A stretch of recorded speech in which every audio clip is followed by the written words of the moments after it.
Thank you. I'd like to call to order the Town Council School Committee initial budget hearing, Thursday, December 20th, and the time is 7:10. If we could please all stand for the Pledge of Allegiance. I pledge allegiance to the flag of the United States of America and to the republic for which it stands, one nation, under God, indivisible, with liberty and justice for all.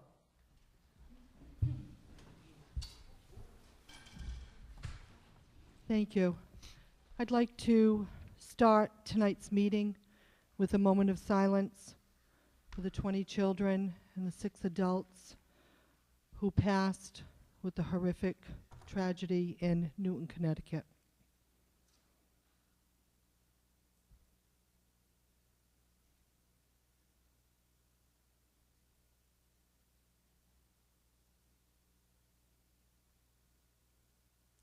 Thank you.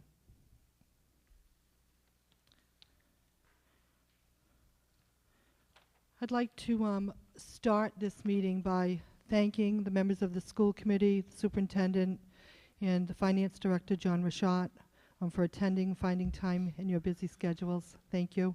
I'd also like to thank Mr. Alford and Alan Lord, as well as all of the town staff here tonight. This is a very busy time of the season, as well as the town council. Thank you for making the time. Tonight's is the discussion, the status of the fiscal year 2012-2013 budget program and its impact on development of the fiscal year 2013-2014 budget. And at this time, I'm going to turn it over to Mr. Alford after we explain that Carol Hagan-McEntee will be with us shortly. She is caught in some traffic. And I believe we do not have Scott Miller with us tonight, as well as Maureen Cotter. Thank you. It's all yours, Mr. Alford. Thank you. Okay, we're going to start tonight. There'll be 2 presentations. First will be a presentation from my office, the town manager's office, and secondly from the superintendent. Tonight's meeting is the goals that are to be accomplished is to provide general information relative to what the budget process and the adoption process is. I think this is something that has gone on since 2006, so I think that people are much more familiar with it than they had been once we made the changes in the charter as far as budget adoption was concerned.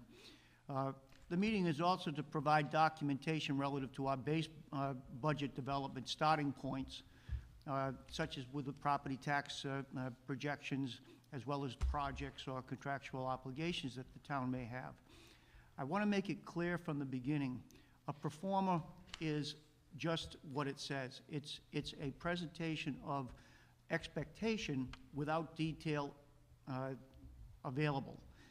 As an example, last year's pro forma showed that a budget that was going up by 2%. We ended up with a budget that went down by about 0.3%.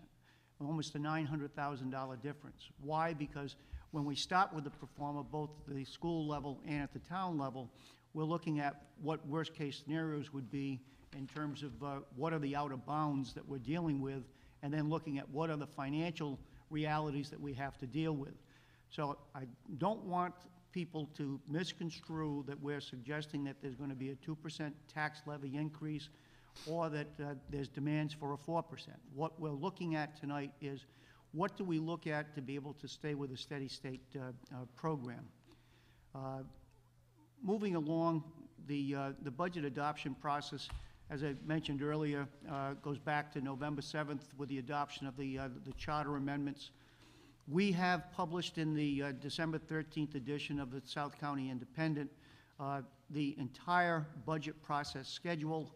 That is available. It's also available on the town's website, at Town Hall, and at the libraries for anybody who wants to see specific dates.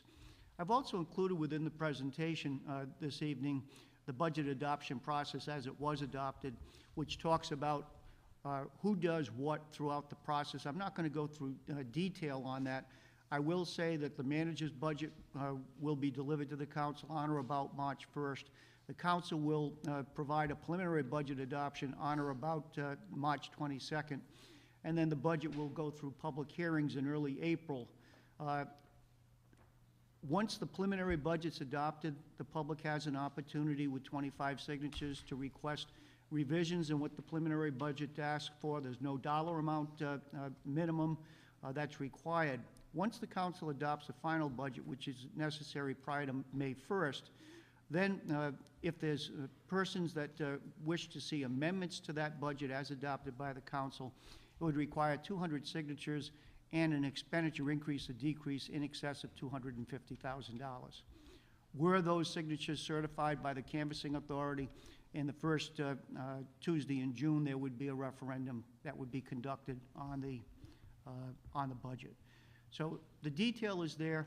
The handouts are available. Also, anybody that's on clerk base tonight, we've also put both presentations on so that the, folks looking at the meeting through clerk base will have those specific files available for their perusal. The next sheet that I have here looks at the different budget meetings that we're looking at. Again, we'll have capital budget during the month of January. We'll have council review of the manager's budget in the month of March, and then the public hearings in April. So again, those are dates that have been approved by the council, and we're moving forward. There may be changes in those dates based on unforeseen circumstances. We end up with snowstorms, which has happened in the past. We've had to reschedule around. But those are the meeting schedules that we're looking at between December and April of next year. Starting out as far as the budget's concerned, going back to 3050. 3050 was adopted in 2006 legislative session, and it started with a 5.5% property tax levy cap. That cap was then reduced by 25 basis points a year. It's now down to 4%, and it has been both for the current year, fiscal 13, and for next year, the fiscal 14 year. I wanted to also give some background as far as the Rhode Island economic landscape that we're working with. The November Revenue Estimating Conference at the state level came out with several findings, and I've listed a couple of them here. One is that Rhode Island continues to lag behind the regional and the national economy recovery. That means that we're going to continue to see slow, if any, growth, and we're going to see an economy which is going to continue to be in this type of state that it's been over the past few years.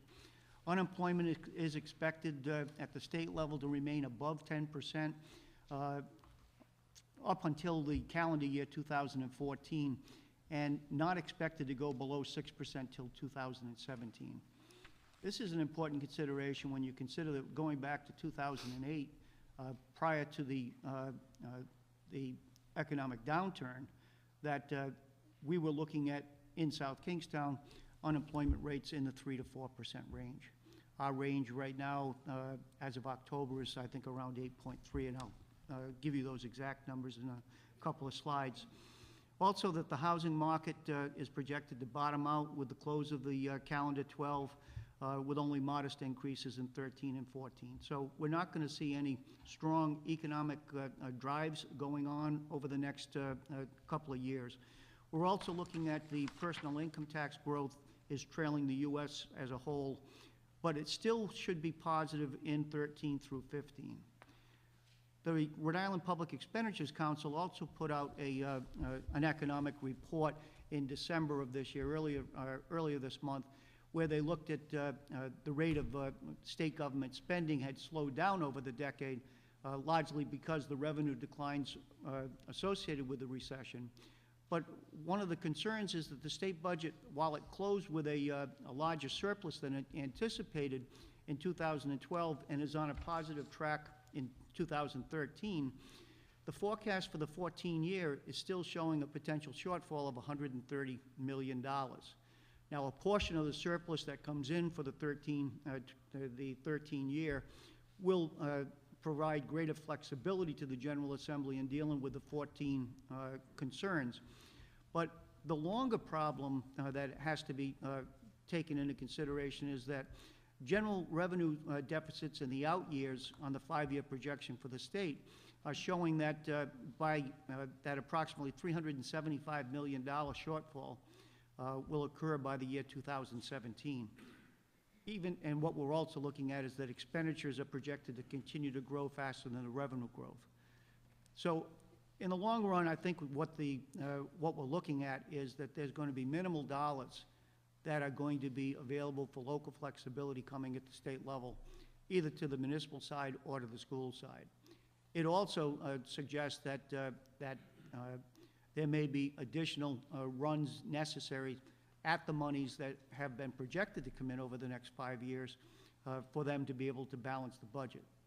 Their history is one of sacrificing the intergovernmental revenue sharing as a means of balancing their budget. I don't expect that that's going to change. On the municipal landscape, I want something clear. The property tax cap of 4% on the annual levy is not a goal. And what I mean by that is that it's not that you can raise 4%, but there's no reason why you should consider to raise 4%, particularly with the economic conditions that the community's faced with, and the fact that average residential properties in town are paying approximately $5,000 a year in taxes already. So some people will say, well, gee, you've got the legal ability to go up 4%. Yes, we have the ability to go up 4%, but that shouldn't be looked at as a goal. It should be looked at as what do we really need to be able to minimize the impacts on the property taxpayer. South Kingstown should continue to maintain its unassigned general fund balance of between 12.5% and 16.7% of the current operating budget. That's part of the council's adopted policy on unassigned general fund balance, is to have 16.7%. As of June 30th, 2012, we're at about 13.1%, or about $9.6 million that's unassigned. Another important concern that I want to place on the record, or that there is no concern on, deals with private pension plans. South Kingstown does not have any private pension plans, and on the combined liability associated with the MERS plans, our unfunded liability is 11%. And I'll show details on that as we go forward. As of June 30 of 2011, which is the last actuarial period that was used by the State Retirement Board. And we continue to reduce our bonded indebtedness, and we've slowed any of the capital projects going forward because of the recessionary conditions that we've been faced with and that we anticipate will continue over the next 2 years. I'll show what debt service implications have been to us and how that's been used as a way of minimizing what the tax increases have been over the past 5 years. Here's a look at the property tax levy growth and the tax cap. Here you see that going back to the 06-07 year, when the cap was at 5.5%, we raised the levy by 5.3. Once the recession hit in the 9-10 year, we dropped down to 1.22, even though it could have gone up to 4.75, and it's gone down steadily. So over the 5-year period, from the 9-10 year to what would be projected in the 13-14 year, we're looking at about an average increase of about 1.22%. So when we talk about, yes, we have the legal ability to go up 4%, what we've been able to accomplish over the past several years is at about a 1.2% level. Some of that is directly associated with the declining debt service requirements that the towns had as a means of minimizing what tax burden increases. Operational programs, both at the school level and at the municipal level, have continued to go up, yet we've been able to meet the challenge as far as levy growth based on being able to do away with debt service amounts that were due in prior years that have been lessened based on us stringing out new projects going forward. I want to talk for a second about the property tax roll. We are in a revaluation year, and as you can see from this chart, the first revaluation that's within the chart was in 2006, and we jumped by $1 billion in taxable property. Then in 2009, we had the next revaluation where we dropped $1 billion, roughly. What we're looking at for the revaluation year, for the 13-14 year, we'll be using values as of December 31st of 2012. Those are going to be totally revalued. What that means, we don't have any definition from the reval company at this point. We don't know whether it's going to be down 10% or up 10%. What it will mean is that it doesn't affect the levy amount, it just will affect what the rate will be that would be used going forward. The old adage is that with a revaluation, 1/3 of the properties go up, 1/3 go down in value, and 1/3 remain the same. We've done several revaluations, and I can't attest to the fact that that's actually true. It balances out that you're going to have some go up, some that go down, and some remain relatively constant. But until we see the land schedules that have to be developed based on what sales have been through December 31st of 2012, and we see the construction schedules that will be prepared by the reval company, I'm not sure whether we're going to see really much of a change in the roll value. It may go down a bit from where it is now when we look at what other communities have experienced over the last year in their revaluations. So if the amount of taxable property declines, then you've got an increase in the rate, even though you've got a decline in the value of the taxable property. As far as property tax roll projections, anything we do with the pro forma, we do as if no revaluation is occurring. We're forecasting in the 13-14 year that we'd pick up about $25 million, or about 0.5% in new taxable value on the tax roll next year. That we're also expecting about a much more moderate increase in the value of the motor vehicle increase of about 1.5%. Now again, until we see the numbers with the reval and we see the first run on the motor vehicles, which won't occur until March, we're really looking at just a projection at this point rather than from credible numbers. But I do think that these are conservative estimates at this point. If we were raising the levy up by 2%, it would mean a tax rate increase without revaluation of around 21 cents. That's based on looking at all of our revenues, and we'll go through that in a couple of minutes. The next chart that I've put out here is really looking at the existing year roll. And what I wanted to put this out is that I get a lot of questions on how much of the property taxes come from residential, how much comes from non-residential properties. And what you can see is that when we look at South Kingstown's roll in the current year, 82% of all our taxes came from the residential base. In addition to that, almost 90% of the motor vehicles come from the residential base. So by the time you're done, you're about 86.5% to 87% of all of the taxes you generate come from residential structures. The rest will come through the rest of the base made up of the commercial industrial. You can see commercial is worth about 11.5%, and utilities and industrial property another 1.6. So that's where the monies come from. So anytime you raise the rate, you're raising a good deal of the money on the residential property taxpayer, and that's been difficult with the recessionary conditions that we're operating in.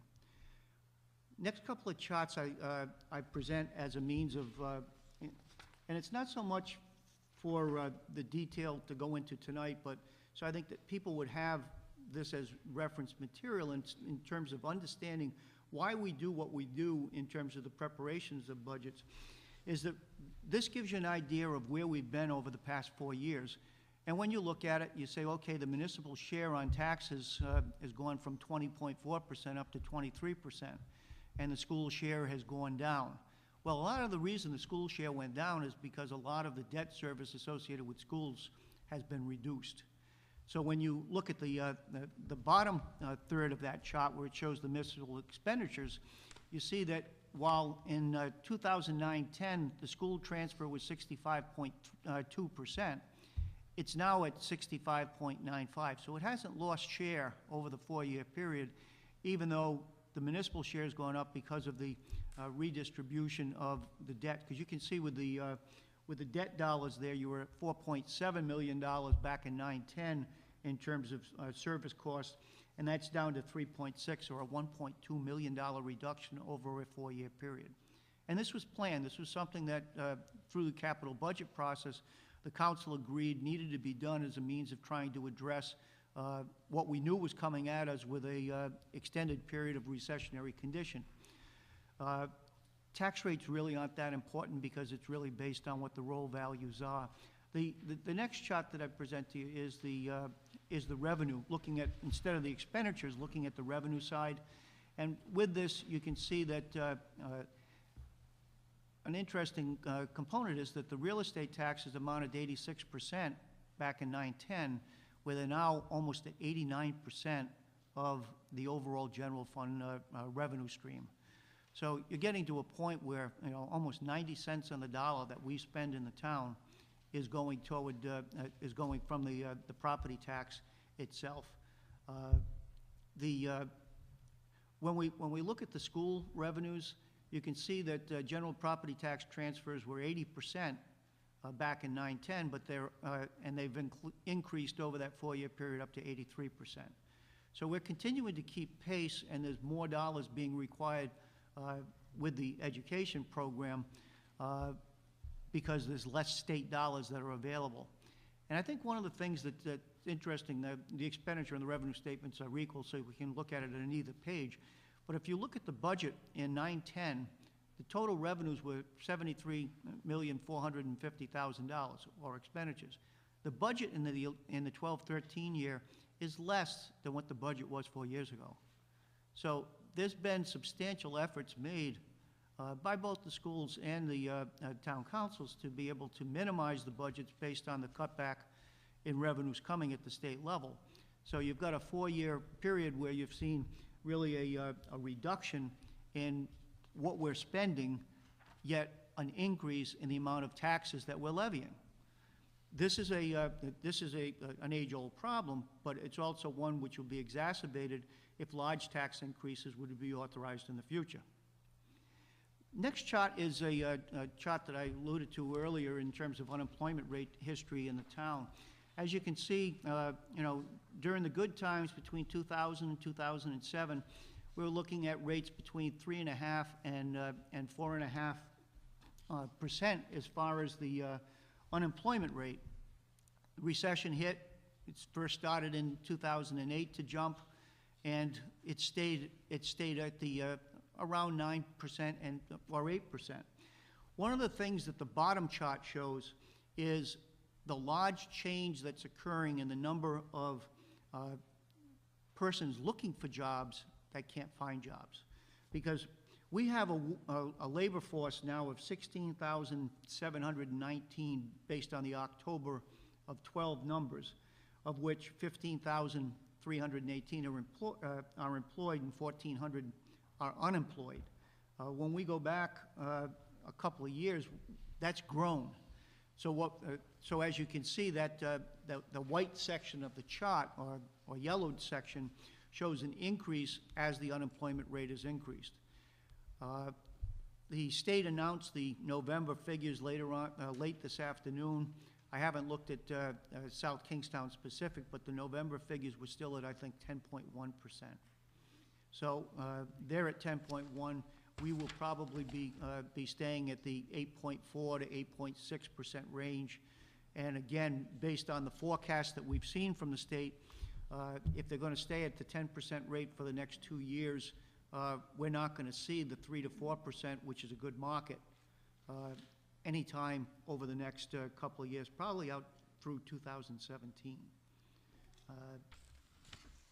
When we look at the development of the performer, we want to look first at what's the preliminary expenditure considerations that we're looking at. We're not looking at increasing the service levels that were provided in the existing budget. We can save about $25,000 based on not having elections occurring this year as they did with the national elections in the current year. We're looking at a pro forma that's got about a 2% increase associated with municipal employees, salary base, and a 5% increase in the cost of health care. The cost of health care at the 5% increase, we have to also look at that we are increasing the copay requirements from between 15 to 17.5% as a floor, and the max will stay at 20% for employees hired subsequent to about 2004, I believe. So we've increased that, and we're seeing a relatively stable healthcare market that we're working in, but we're picking up about a 2.5% value increase in the co-shares. We're also looking at, based on the changes in the municipal retirement cost, about a $74,000 to $76,000 cost increase to be able to meet what the percentage rates are that'll be required for the 13-14 year. And we're looking at debt service reductions of about $176,000 next year. And I'm going to go into the debt service a little bit further in the presentation. We're also looking at about a $22,000 increase over the current year with the capital improvement program, and we're looking at a base pro forma of 2% levy increase that would be available for transfer to the schools. This is also the 2% that we used when we provided a joint 5-year projection to the state for showing balanced budgets for the next 5 years. And again, it's a pro forma only. It is not a recommendation to incur that cost at this point. Until we get the actual submittals from the departments and we're able to review those and to be able to review the schools committee's submittal, everything is on the table. The preliminary revenue considerations, we anticipate that we'll maintain the $3,000 vehicle exemption, and that the state will not increase reimbursement for more than the $500 that's been in place for the last couple of years. We're also anticipating additional takedowns of about $20,000 in investment income. Anybody who has money invested at all knows that investment rates don't exist at this point. Where in the past Allen's been able to earn as much as $1.6 million, we may be looking at below $100,000 in investment yields coming for the 13-14 year. We'll continue to use about $1 million out of the unassigned fund balance that will pay down potential tax requirements, and we're expecting that the net tax roll at that 0.5% that I showed you on a prior slide at $25 million, that should yield additional property taxes of around $365,000. So the first $365,000 of any levy increase will not reflect a rate increase. Anything after that certainly will. When we look at the pro forma budget, right now, if we take 2 to 2.5% increases on operating budget, as well as the adjustments for those specific prices that we know are going to go up, such as the insurances or health insurance or FICA retirements, we're looking at an operations of around 3% and about almost a 9.5% decline on the municipal debt service. The schools, as I said, we're factoring in a 2%, which would be about a $967,000 increase in the property tax transfer if that 2% were to hold. We're also looking at about $252,000 in reductions in debt service. I don't want anybody to get too excited about that, because when we look at the fact that we're losing state aid for the debt service, the real value is down to about $176,000 between the two. So you may be reducing the expenditure by $252,000, but you're also reducing the revenues that are coming in from third parties. Revenue statement, you can see everything is flat. we're looking at prior year taxes being picked up, but we're not seeing really any changes in payments in lieu of taxes, transfers. The school is down. School resource revenue transfers is down, but that's most of that's a portion of that is down because of, actually all of that is down because last year was the last year, or current year was the last year that the schools were contributing to the debt service associated with the energy program. So now that that's been paid off, there's a reduction in the amount that will be transferred to the, from the school fund to the town. The state aid continues to be lessened, that $94,000. Most of that is less money coming from the state for school debt service because the school debt service costs are down.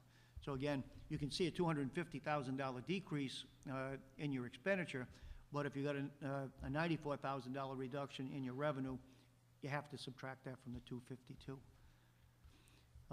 Performer, I'm not going to spend any time with this.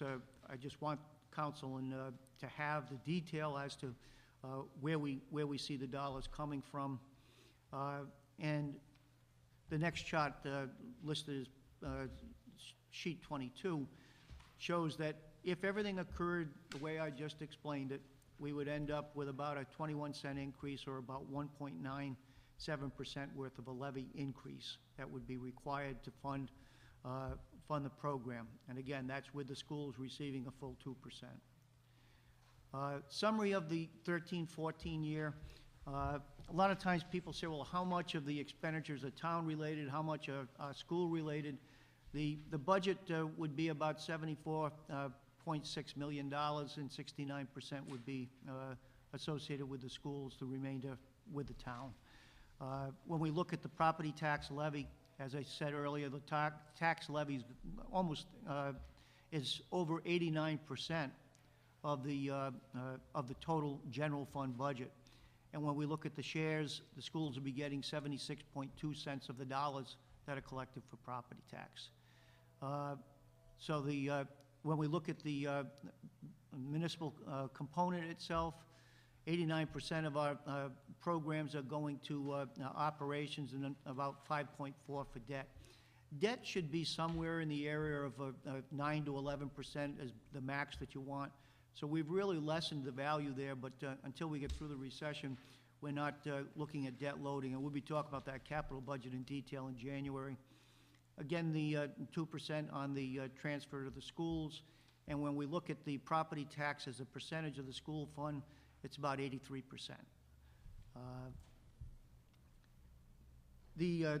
I've mentioned a couple of times the debt service. This next chart looks at the debt service, and essentially, while we're seeing a debt service expenditure reduction of $367,000, it nets out to 176 because we're losing $176,000. Of the 367, only 176 is actually realized as a reduction coming forward. So you can see the amount that have changed. Up on the top chart, you can see that the schools had the energy savings transfer, which is 0 in the 13-14 year. So, and we went from 850,000 down to 710 as far as the state revenue coming in for the construction aid. So, with that change, you end up losing a considerable amount of the revenues from the prior year. On the municipal side, the loss was much less. It was only about $4,000. So, yes, the debt service will take less of our budget, but unless those revenues were maintained, it's not giving us the same bang for the buck. State aid, I'm not going to go through the numbers. I'll just show you the chart. When you look at this chart, you can see that as of the 11 year, and this is not for the state aid on education, this is just on the municipal, this is when general revenue sharing was lost. And I'll go back just for a second, and you can see that when we look at the revenue sharing, we were up at $1 million in the 2007 year, and we're now at 0. So that's how difficult it's been to be able to maintain the budget posture that we have with that type of a reduction in the revenue sharing. And I think it's important to note that the revenue sharing is the state collecting income taxes from all of the residents in South Kingstown, but not returning them to the town other than in what they're providing in terms of state aid to education. So we can see that we're anticipating no increases. As I mentioned, based on the economic forecast, we don't see that there's going to be greater flexibility. If there's increases in state aid to education, the increases in state aid to education are going to be directly related to accelerating the education formula. And what that means is that they'll give more money to the communities that allegedly are underpaid, and they will not take less away from the cities and towns that are supposed to be overpaid. But they did this last year, and in fact, some of the General Assembly took credit for increasing state aid to education. Well, they did, but not for South Kingstown.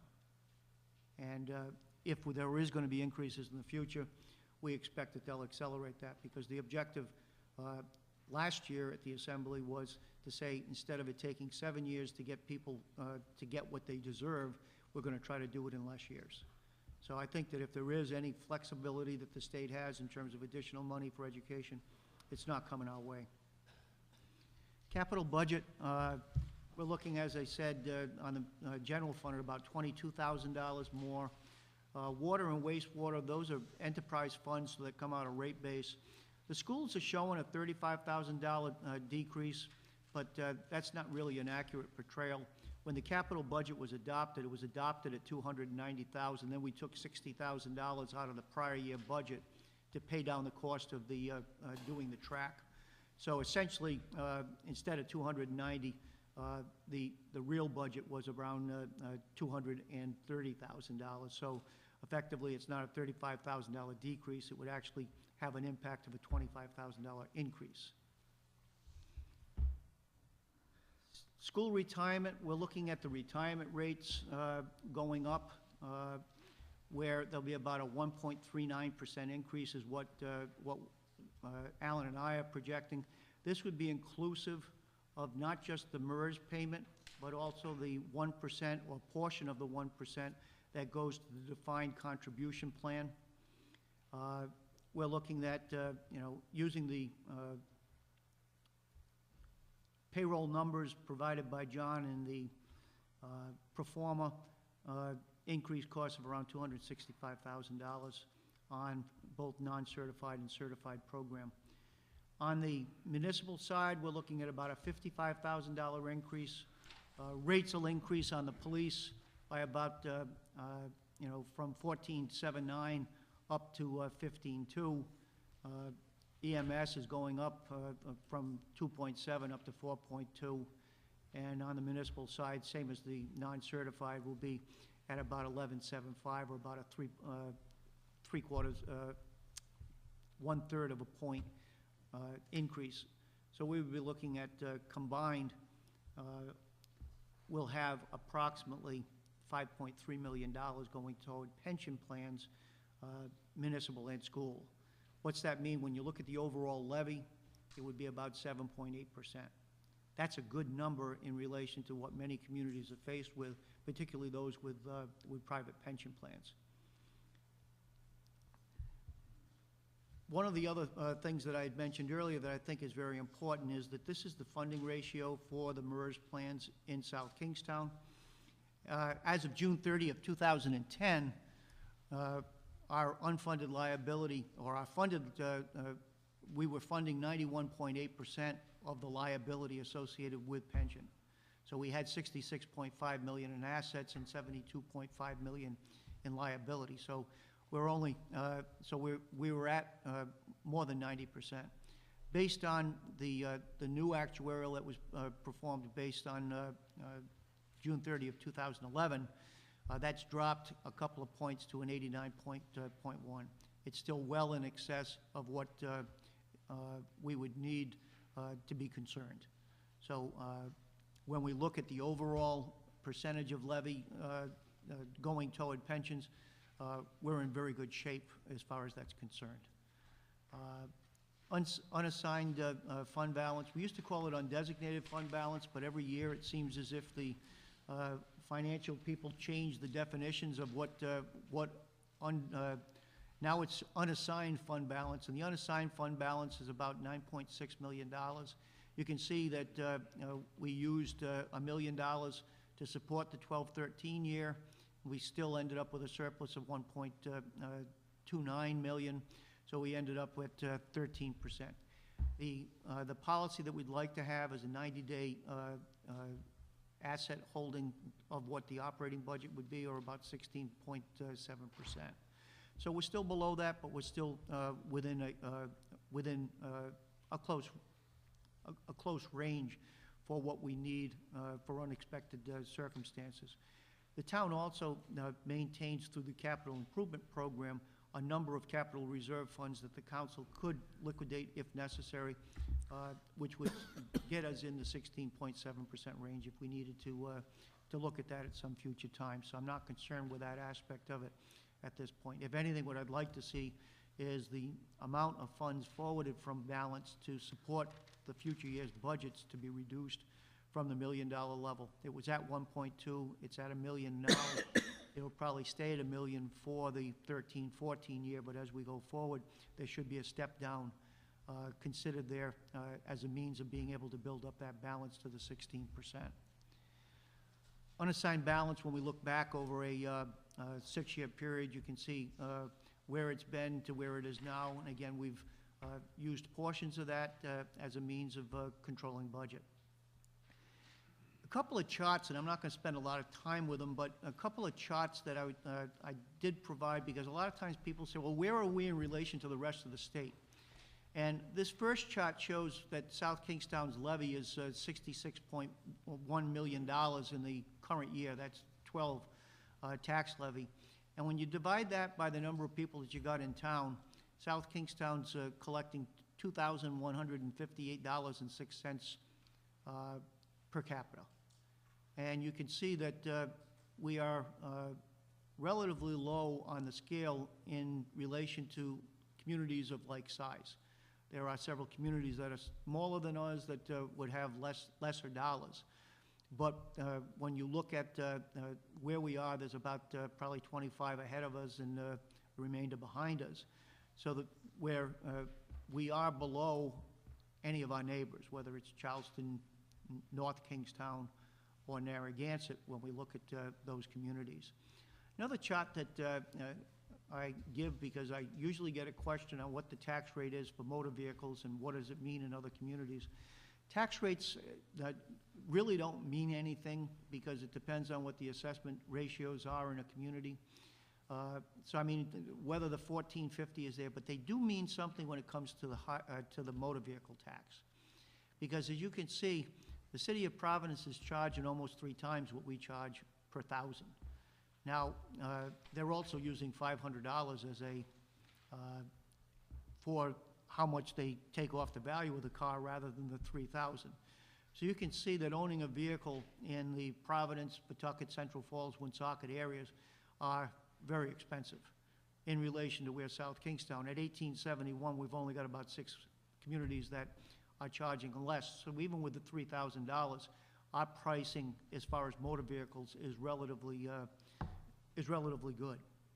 I mean, there's nothing good about a tax, period, but when we look at this in relation to other communities, we are not taking advantage of a motor vehicle rate. One of the things that I'll point out is the reason these rates are as spread out as they are is that when the state put the motor vehicle reimbursement tax into place, what they did is they froze the tax rate. I believe it was in 2000 or 98. Whatever year they froze it, it was whatever the tax rates were at that time. So Providence hadn't had a revaluation, or Pawtucket hadn't had a revaluation in a while, so their rates were considerably higher because their sales ratios were so much lower. But what that's done is to provide an extremely high burden on persons owning vehicles in those cities. But that's not the case in South Kingstown, even though, again, almost 90% of those vehicle taxes get paid through the residential base. Jim always asks me what the vehicle exemptions are town to town. This is what it was in the 12 and the 11 year. I don't think there'll be much change with that, Jim, as we go forward. You know, most of the communities that have set at the 3,000 or have set at $500 aren't changing, but it's an interesting ratio when you look at this sheet compared to the rates per thousand on the prior sheet.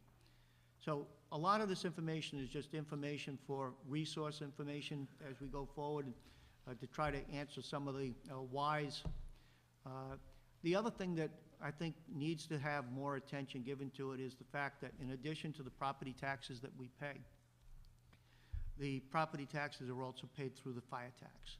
So the last sheet that I have here will give you what the rates are for each of the fire districts that are in the community. So, you know, if you've got a rate of $15 per thousand on the municipal rate, and you got one that's at 83 cents, it's really $15.83 that people are going to be paying in taxes. So when we look at overlapping tax requirements, the fire district taxes, which have gotten higher over the past several years, need to be taken into consideration when someone looks at what the ability to pay is or the willingness to pay, and based on the economic circumstances that exist at any given time. So that is the end of my presentation. If there's questions or comments, I'd be glad to try to address those at this time.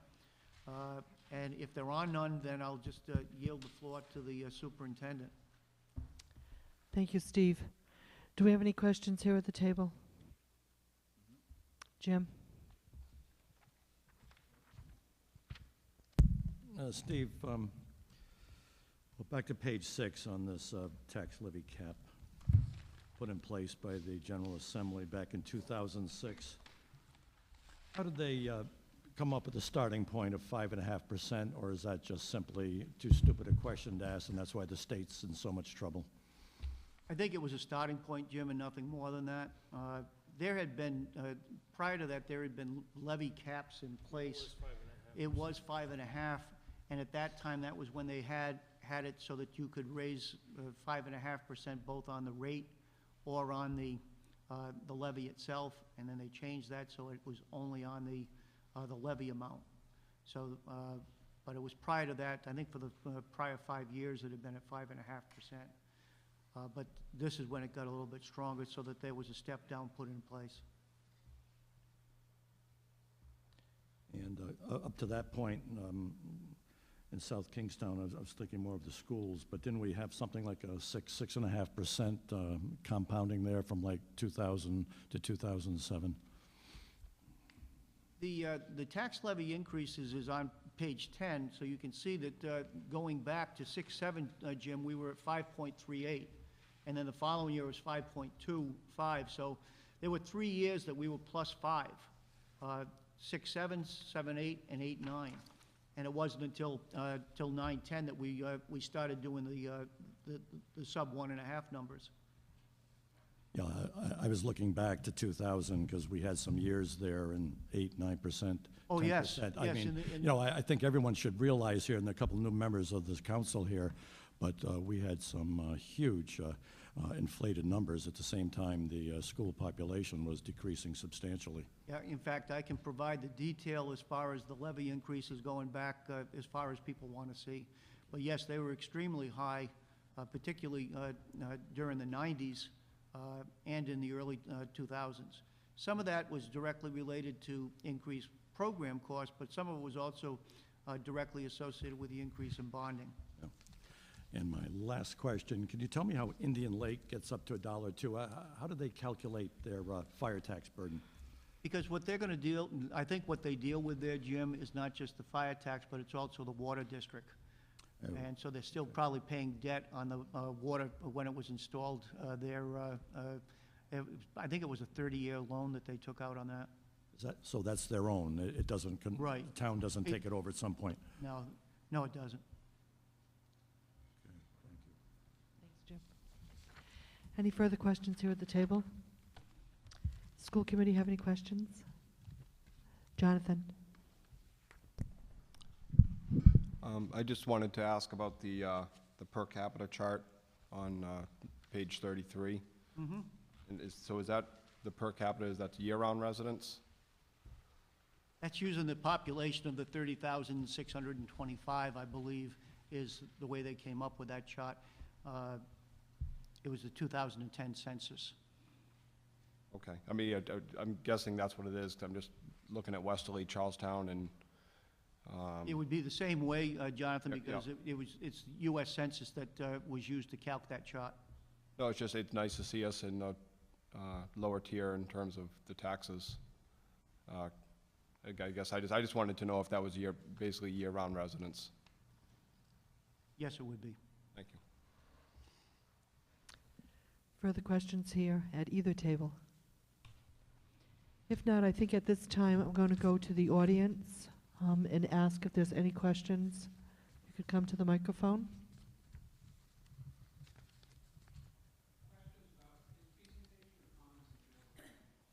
If you'd like to make any comments in reference to Mr. Alfred's presentation?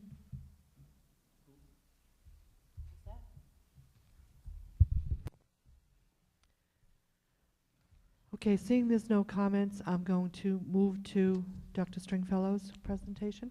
Thank you so much. Thank you. As Mr. Alfred alluded to, copies of this presentation are in the audience. You have copies at your tables. It's posted online on ClerkBase and also on the school website. There is a lot of backup detail on each slide, but in the same manner that the manager reviewed his presentation, our presentation is reference material so that you can go back at a later date and review all of the components, but I'm going to give you an overview.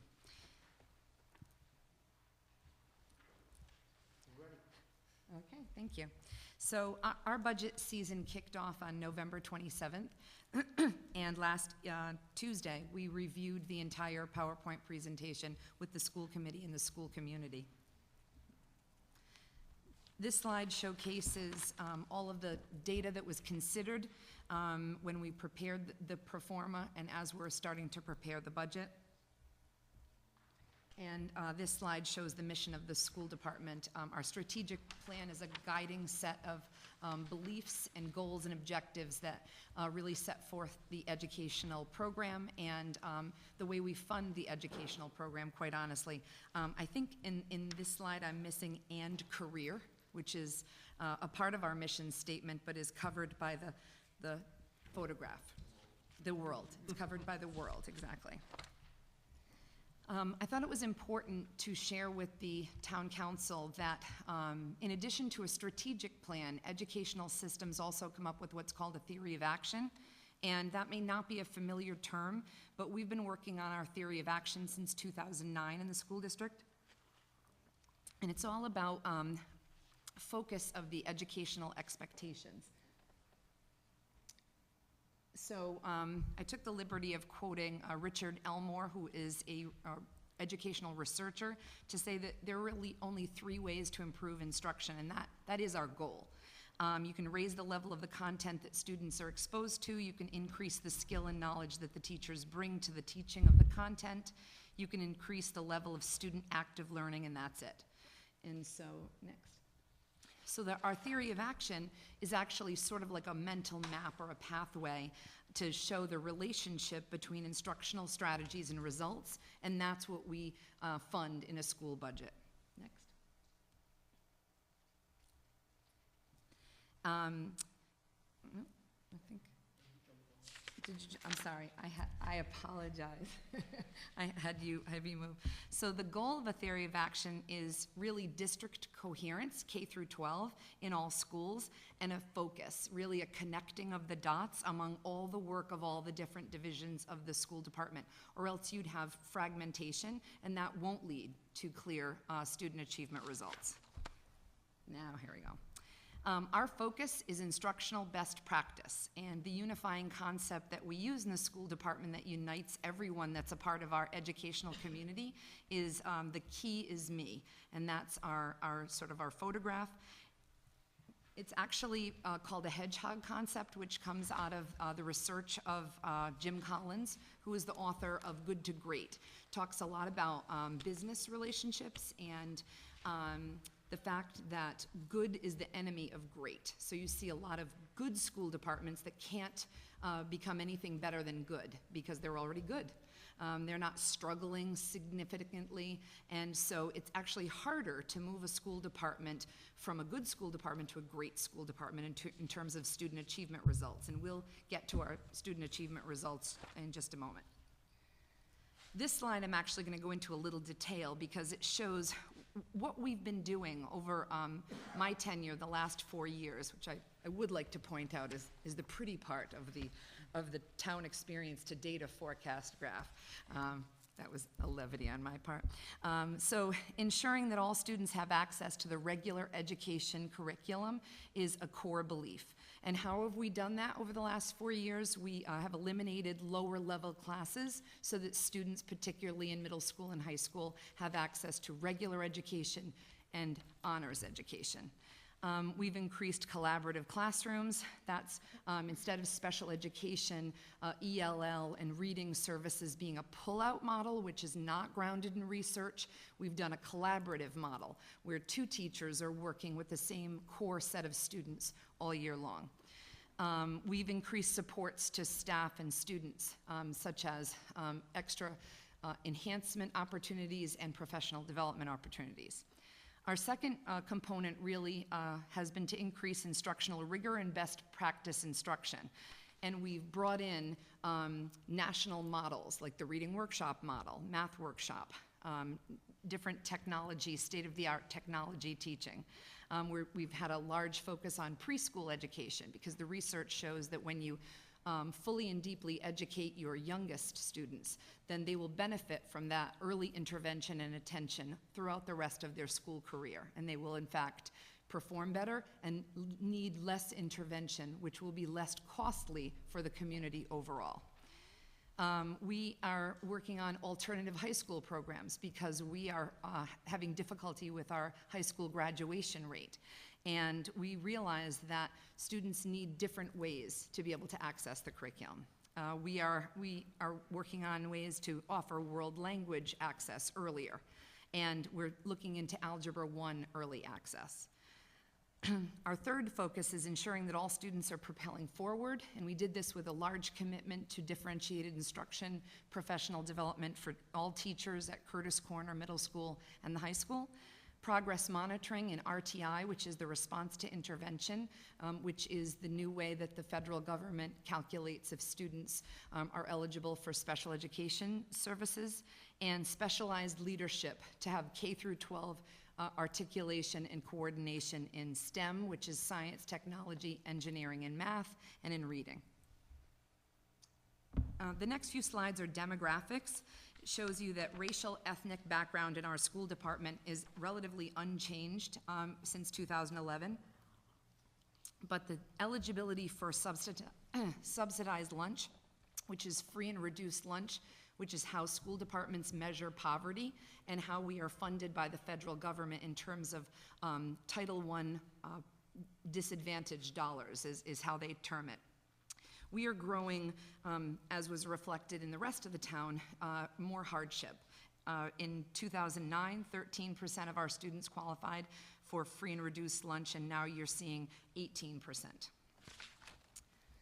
In terms of special education programs, the opposite is actually happening. You watched that in 2009, 18% of the children in South Kingstown qualified for special education supports. Right now, we're at 14%. We're, for the first time in a very, very long time, below the state average, which is 16%, but we are still above the national average, which is 13.1%. Rhode Island historically has had a higher average, and the theory is that Rhode Island over-identifies compared to the rest of the nation. In terms of ELL services, which is English Language Learner, formerly known as ESL, we have less than 1% ELL, and our ELL students are not typical ELL students. They are largely represented by the children of URI professors, and so they are already very literate in their native language and require a different sort of support than the traditional ELL student would nationally. This slide shows information about poverty rate by school and special education rate by school. And you're seeing, I've shown you 2011 data, 2012 data for each school in our district, and you notice that Broad Rock maintains the highest poverty. Wakefield as our highest poverty elementary school, and in terms of special education, Wakefield has maintained for 2 years our highest special education rate. High school data. High school data is a little tricky because what you're watching is the measurement of a 4-year cohort. So as RIDE has increased, Rhode Island Department of Education is RIDE, and I'll refer to them as such for the remainder of the presentation. But as RIDE has changed the criteria for graduation, it's become more difficult. They've also stated that sometimes students will need 5 years to graduate from high school with the new criteria, but they're measuring the cohort of whomever enters 9th grade and whomever is given a diploma 4 years later. So the way I showed you this data is in a 4-year graduation rate, dropout, GED, and still in school. So youngsters who are GED and still in school are considered dropouts per the Rhode Island Department of Education. In 2009, we had 86% graduation rate, and last year, 83.5. We are still largely higher than the Rhode Island average graduation rate, which is 76%. The next slide shows you our SATs. SAT scores increased, and certainly we remain far above the state and nation. AP exams. I'm going to spend a little more time on this slide because it's a wonderful piece of news, actually. South Kingstown schools were honored with the 3rd annual AP District Honor Roll this year. A total of 539 districts across the United States and Canada were honored by College Board by simultaneously increasing access, thereby offering more advanced placement courses while also maintaining an increase in the percentage of students who have earned a passing score, which is 3 or more at most colleges. And so only 4 districts in Rhode Island met the AP requirements and were named to the honor roll, and we're very proud to see that South Kingstown High School was among the 4. This is a little bit of a complicated slide. RIDE monitors our progress towards Race to the Top requirements, actually sets goals for us in reading proficiency, poverty gap in reading, IEP gap, math gap, in 4th grade, 8th grade, and high school graduation. And so you're noticing that we have unmet goals in red, and that's in math in grade 4, reading in grade 8, math in grade 8, IEP gap in grade 8, and high school graduation gap. Unmet. And that's where we concentrate our efforts, and that's where we put our funding. This slide is informational only. It shows that last year, the Department of Education applied for a waiver from and flexibility from ESEA, the Elementary Secondary Education Act, and it just means that there's a new way that RIDE classifies schools. They no longer use the same point system that they used previously, and they no longer classify schools as needing assistance and are in danger of not meeting their proficiency in the same way. All of our schools in South Kingstown were in the top performing categories. Matunic School was the highest rated school in our community with this new system. It's a very complicated system. You have certain targets to meet based upon the targets that are applicable in your school. So what you're watching is Matunic doesn't have as many targets to meet as Peacedale because they may not have a gap for poverty. They may not have a gap for special education. And so they met 6 out of 6 targets, and then they passed with an overall point value of 89.83 compared to 100, and that led them to a commended rating. Peacedale is a leading school, the 2nd highest category, and you notice they met 8 out of 8, which seems to be a little more tricky than 6 out of 6, but they had a smaller point value, and so that led them to the leading category rather than commended. The rest of the schools in our district were rated as typical, and the three that I'm most concerned about are the high school, because they only passed 5 out of 9 targets. Wakefield and West Kingston, although Wakefield's targets were high, their point value was low, and West Kingston met 4 out of 4 targets, but had the lowest point value in terms of their achievement. So we've put a lot more supports in those schools in order to make certain that students are meeting their targets. And then the following 3 slides, you can review at your leisure. It compares our ratings with our cohorts. Our cohort districts are Charahoe, Portsmouth, Lincoln, and North Kingstown, and it shows you how many schools in that cohort and in the state were in each of the categories, and you'll notice that we had none, thankfully, in the warning, focus, or priority category. And obviously, warning means they're getting some support from RIDE, focus, a lot of support, and priority, intensive support, and are going through changes maybe in leadership and in terms of the structure and governance of their school. This slide shows that we are incrementally increasing achievement, especially in reading and science. One of the big ideas that I want to point out to you here is that the goal would be to get to 100% of everything, certainly, but the immediate goal is to get to 100% in reading. And the reason is because it's almost impossible to pass the math, writing, and science proficiency exams unless you have full competency in reading. Unless you have full comprehension and full level of fluency, then you're not going to be able to read through most of the application problems. There's very little calculation problems that are on the NECAP, and even less on the PARCC assessment compared to what we would know if we took back in the day the Metropolitan Achievement Tests or another type of examination. And so that's important to understand. As we get more proficient in reading, there's some pushback to say, well, you can do away with reading teachers now, or you can do away with some reading support. That's not the case. As the demands get higher, especially in terms of expository reading and in terms of level of text complexity, we need to even put more structures in place so that students have a greater likelihood of being able to access all 4 of the core common areas. So the other new feature that I thought it was important to share with you was of particular interest to the school committee this year were the monitoring of 2 new Rhode Island Department of Ed mandated initiatives. One was the Rhode Island Model Educator Evaluation System, and the other is the new regulations required in the Basic Education Plan, which is regulation at the Rhode Island Department of Education in personnel assignments.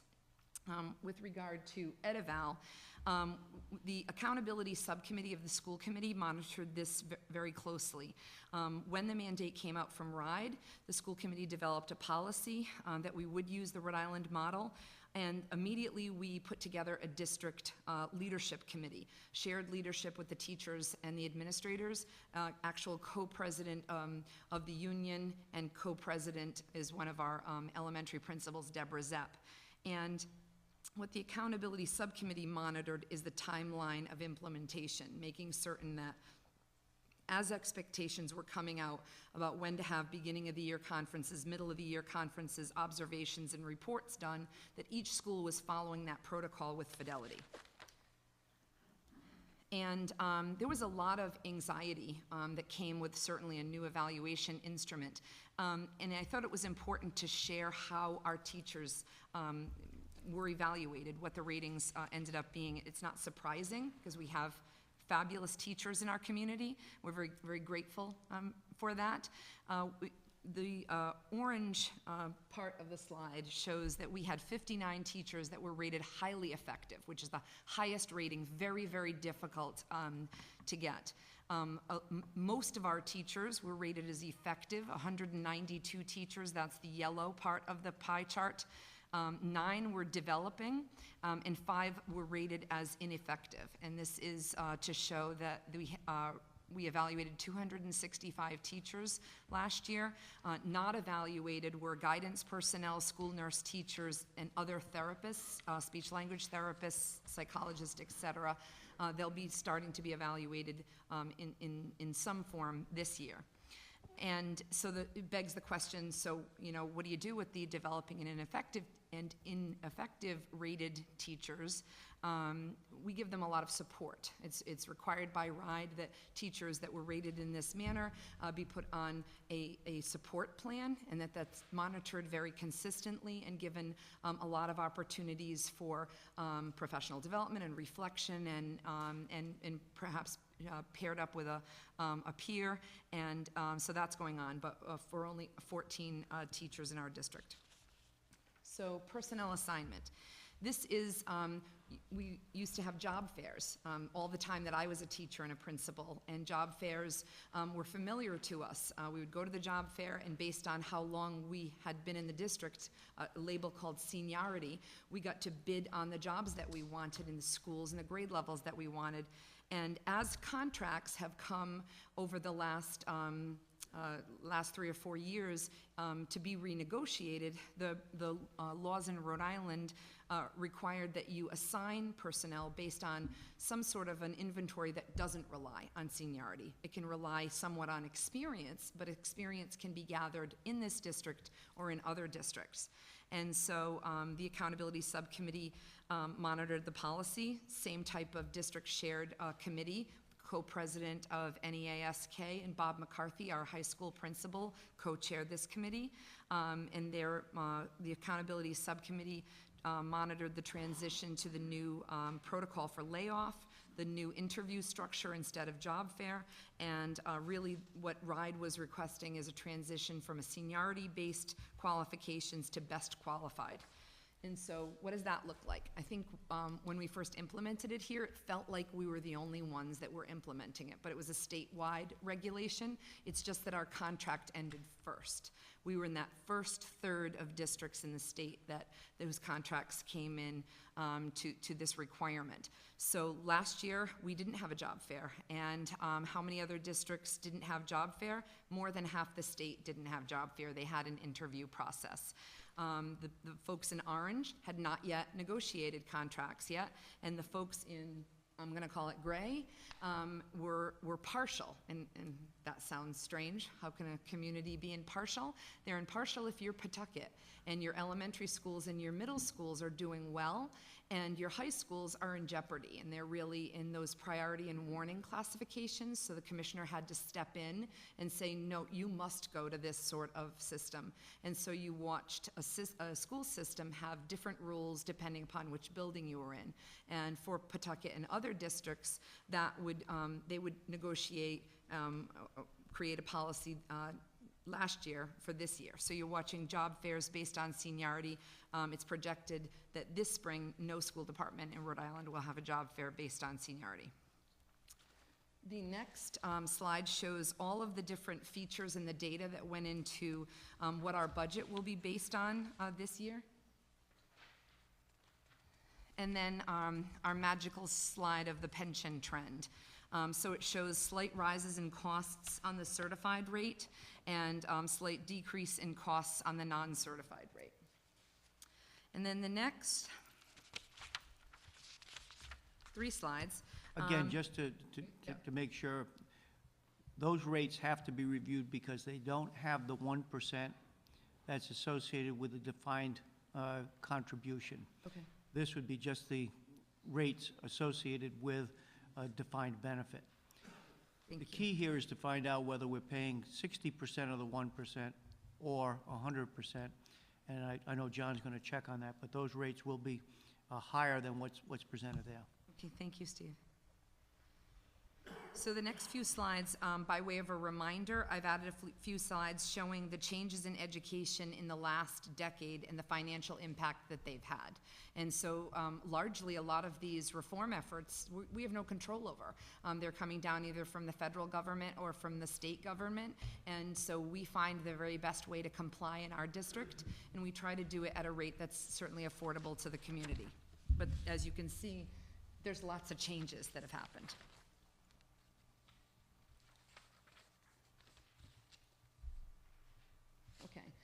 So the next 2 slides show you the amount of federal grant funding that the district receives.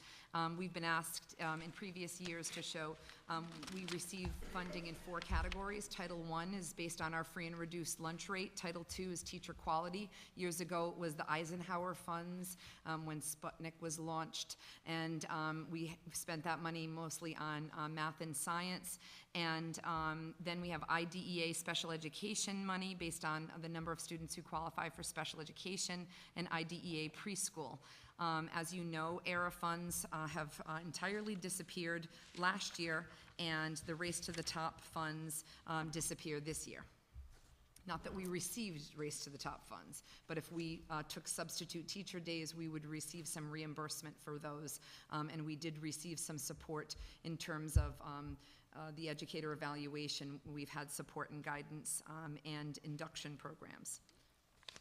And this slide costs out, based on all of the funding categories that we receive from the federal government, how much of it we spend in each of the areas. And this is outside of what we spend in the local operating budget. Charter school enrollments continue to hold steady. So we have 103 students, down 3 students from last year. We occupy 3 different charter schools: Kingston Hill, Compass School, and the Green School, which opened in fall of 2010, which is a charter high school on the Alton Jones campus, URI Alton Jones campus in Exeter? West Greenwich, thank you. This is an important slide. This is our enrollment decline versus our FTE, full-time equivalent staff decline. And so you're noticing from 2008, 2009 to now, and I know that Mr. O'Neill would love me to go back much further, but I wasn't here then. And so it's harder to get data, especially from the RIDE database, to show figures that I'm comfortable presenting, but you are, at liberty to go on the RIDE database at any time. Anyone really is, to look up historical data. But what you're watching is a net change over 5 years. We dropped in enrollment 200 students, so a negative 5.57% change, whereas with full-time equivalent staff members, we've dropped almost twice as much, which over a 5-year period of time, a net change of 53.75 full-time equivalent staff members. And then I tried for you under each number to break down the yearly drop. So you'll see from 2008 to 2009-10, we dropped 37 students, 22.5 staff. And it's important to note that, if you're dropping an average of, let's say, 40 to 60 students a year, as we are, that doesn't mean that we can drop necessarily a teacher, a classroom very easily, because we could be dropping, as we are, a little bit all over the district. So we're dropping a couple of kids in each elementary school, a couple of kids leaving us to go to, let's say, private schools from the 8th grade to the 9th grade. 103 kids, have left us to go to charter schools. So they don't come in nice little packages where we can say, oh, they're all in 1st grade, they're all at West Kingston, we can reduce a West Kingston 1st grade teacher. It doesn't work out like that. And so the fact that when you're seeing staff reductions, you're seeing actual cuts, you're seeing on-purpose consolidations. And the state aid trend. One thing that I didn't put in the PowerPoint, but I was reminded of when Mr. Alford was speaking, is that we now inhabit South Road School, and we inhabit it with preschool students. We've taken them off of the 2nd floor of the Hazard building, and now we're eligible to apply for housing aid to be reinstated to that building for the first time in many years. So we have applied for it, and we're looking forward to increased revenue stream in that area. So you're watching in the state aid slide that, and I've also I've denoted when the funding formula started. Funding formula year 1 was fiscal year 2012. We're looking at, in the budget that we're creating now, the funding formula in year 3. And remember that we were slated to drop about $3.3 million over 10 years. So we're looking at anywhere between $300,000 to $400,000 a year that the state gives us less in state aid. So that it is no surprise that the state aid projected to continue to decline due to the funding formula, and then it's compounded by the fact that we have an enrollment decline. So 2 of the things that we're doing to try to impact that in a positive way is actually three. We bring revenue into the community at the ITA with youngsters who have tuitioned in from neighboring communities. We are trying to bring revenue into our preschool program. We're looking at opportunities there. And we have rented part of South Road, and we're continuing to explore rental opportunities. We have some folks who have expressed interest very recently, and we're hoping that when the alternative high school programs get underway, there's nothing like that in our part of the state. We're hoping to bring in some tuition there as well, and not pay for more charter school students to go to other opportunities. In the last 6 months, 2 charter virtual high schools have approval from the Rhode Island Department of Education. One is destined to open in the South Kingstown area and will offer opportunities for children to spend, out of 2 weeks, 9 days at home, experiencing their instruction virtually, and 1 day in school. So as you can imagine, they could have it in a very, very small building and bring in hundreds and hundreds of children, because they're only all going to show up on, on different days. And so we need to compete for those students, because if we don't compete for those students, then our funding will continue to go down because our enrollment will decrease substantially. We like to use data to inform the direction that our budget is going to take, and so one of the very interesting data sources is the Universal Chart of Accounts. 10 years ago, school departments were using different budgeting systems, different accounting programs, and would be very difficult for someone to learn from another community, because they weren't comparing apples to oranges. You wouldn't be able to tell how much they were spending clearly in one particular area. Now we all code the same way, so it's much more simple to compare across districts and learn just what are we spending more on, and is it a good investment? What are we spending less on, and is that a poor choice? And so the next couple of slides sort of deeply go through that. South Kingstown per pupil expenditure has been for years much higher than many of our neighboring districts. Our pupil expenditure is $17,377. We are the 12th highest LEA, which is called Local Education Agency in Rhode Island. The Rhode Island average PPE is $14,956. But it's not a simple answer. You can't just say, wow, well, let's just cut it. Let's cut it by this particular amount, and we'll be in line with the rest of the state. We've made choices in this district, and they've largely been very good choices about staffing and the number of buildings we have open compared to other districts. Post-employment benefits for employees, the way we've utilized economies of scale, contractual obligations, levels of student activities, and the richness of our student programs and courses. We've committed to lower class sizes than many of our neighboring communities, which is costly but worth it. And the caseloads of our special educators and our therapists might be lower than other communities, but parents value that and teachers value that, because we have more of an educational impact on those students.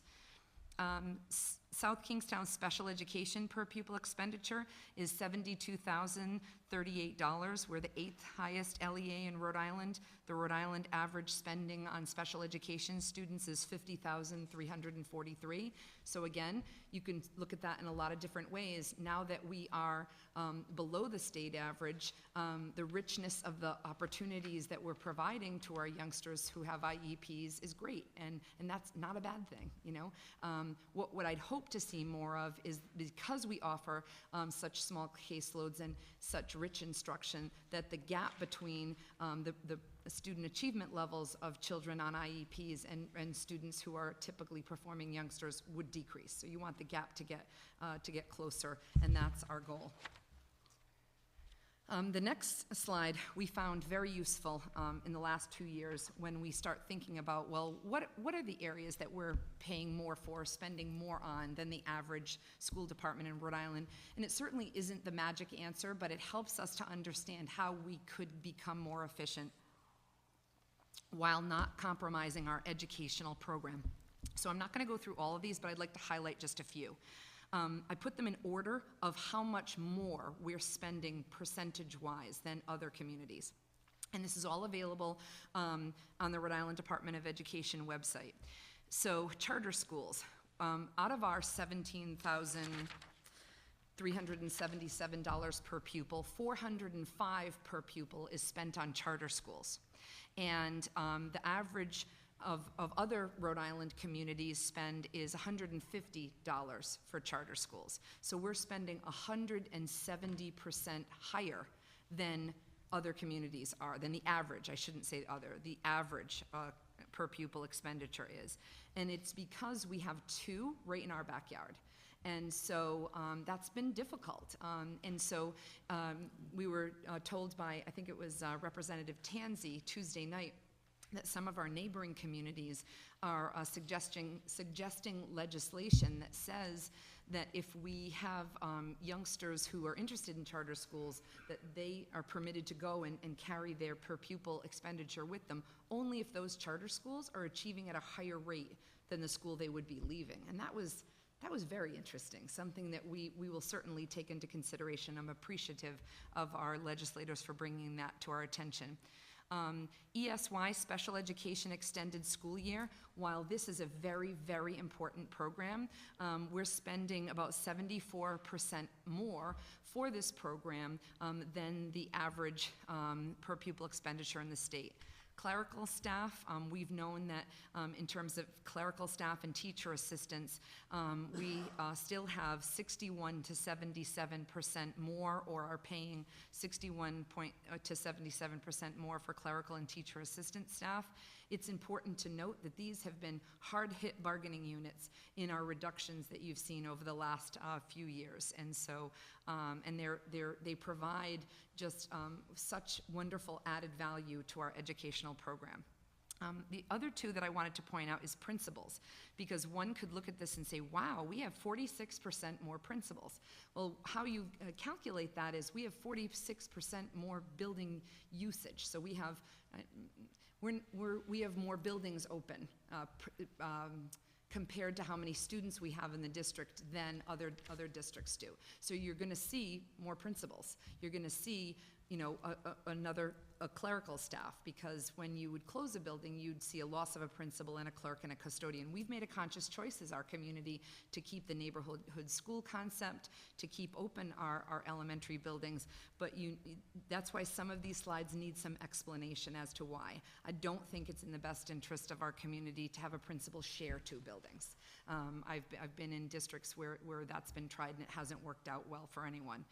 And the other one I'd like to point out is out-of-district placement. And remember that out-of-district placement is not just for special education, but it's also for students who have had difficulty with discipline and have been expelled, for lack of a better word. And so we are required by law to put students in an alternative educational placement and pay that fee that would be the same very high rate that we would pay for a district special education, out-of-district special education placement. So we have had several discipline issues in the last couple of years. It seems to really be significant to the way the economy is working, and we still have maintained only 1% above the average per pupil expenditure in this area. The next slide shows you how we're spending below the state average, and again, you need sort of some translation for this, because in some ways, it's a great thing. We're being efficient, we're maximizing on our economies of scale, or we're not paying too much attention to this area, which can happen if we're not able to invest in these areas. We want to keep our core educational programs strong, and there's only so much money. And so sometimes there are areas that we can't invest in. So I'm going to point out just a couple of areas. One is district management. And so although we have added last year 2 positions to our district management, we're still 6% below average in terms of per pupil expenditure in this area. Professional development, which I believe this community strongly values professional development. I think it's the connection to the university and our very educated parent group. So I'm appreciative of that. I've not always been in a community that values continued professional development, but we're still spending 27% below what the average per pupil rate is.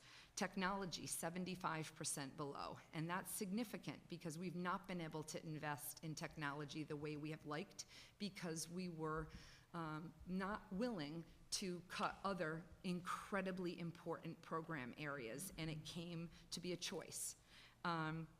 You're going to see that that is going to have an impact on our readiness for the park assessment. Legal claims and settlements. We are spending 80% less than other per pupil expenditures in that area, and academic after-school supports. These are not like activities like crab soccer and intramural sports and music programs. These are extra help reading, extra help math, homework help. We spend 97% less than other communities because largely we don't offer a lot of these programs. But you may see that they're going to become needed if we're going to hit our improvement levels. And that brings us to the preparation for this budget. State aid projection, third year of the funding formula. Again, reduction in funding formula, reduction in student enrollment. The jobs fund we're estimating is going to be included, but there's always a chance that won't happen.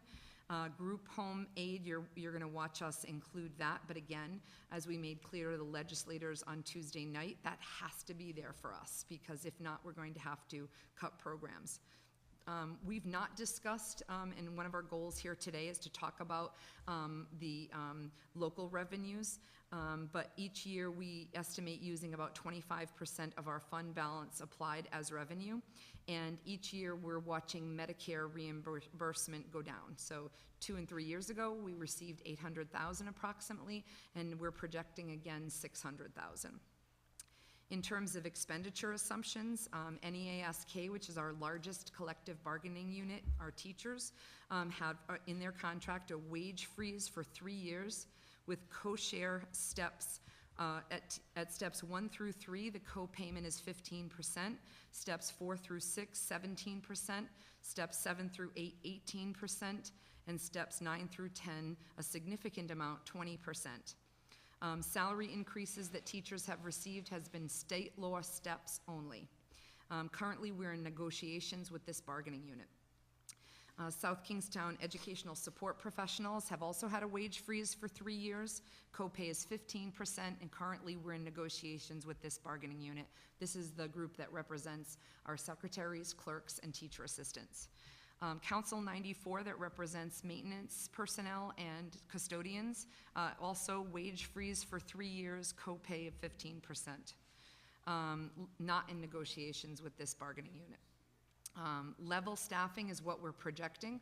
$250,000 turnover rate. So how I explain that is in other communities, if someone retires and you're able to bring on board a teacher at a lower experience level, you would garner that savings. Here we expect at least $250,000 of revenue, of less expenditures. We're anticipating that money coming in, and it's getting more difficult to hit that number every year because of the changes in the pension age. Teachers are having to stay much longer before they're eligible to retire, so fewer folks are entering our workforce. And there's going to come a day where I'm going to come to this table and suggest that we don't have a turnover allowance anymore. I'm trying not to make eye contact with the manager at this point. We're expecting our materials allowance to be level, insurance projection increase by 5%, utilities by 3%, healthcare increase the working rate by 5%, but that's an estimate, and that will continue to be adjusted as we get closer to the actual time where we submit our budget to you. And we're looking at an increase by 5% in special education, outside placement, Charahoe Career and Technical Center rates, and the charter school rate per funding formula. And our capital plan we will discuss more deeply in January with you. So as the manager alluded to, this is our best thinking at the time. This is a projection. We're not assuming anything because we haven't talked yet. But we have to lay out our performer at certain rates. And so what the school committee has asked John and I to do is show the performa with a 2% property tax transfer, a 3% property tax transfer, and a 4% property tax transfer for editorial purposes only. Not that we're coming here, asking for the highest property tax transfer afforded by law. Certainly, we've not done that. I've not done that. And so, next. This shows you that with the state and federal revenues, actually our gross revenue and our expenses rolled over at all of our contractual obligation rates as they currently stand. If we were to receive a 2% increase in the property tax transfer, we'd already be walking in to a budget deficit projection of $632,000. With 3%, it would be negative $149,000. Remember, it's due to the all of the increases to insurance and utilities, et cetera, and the decrease in the funding formula that we receive from the state.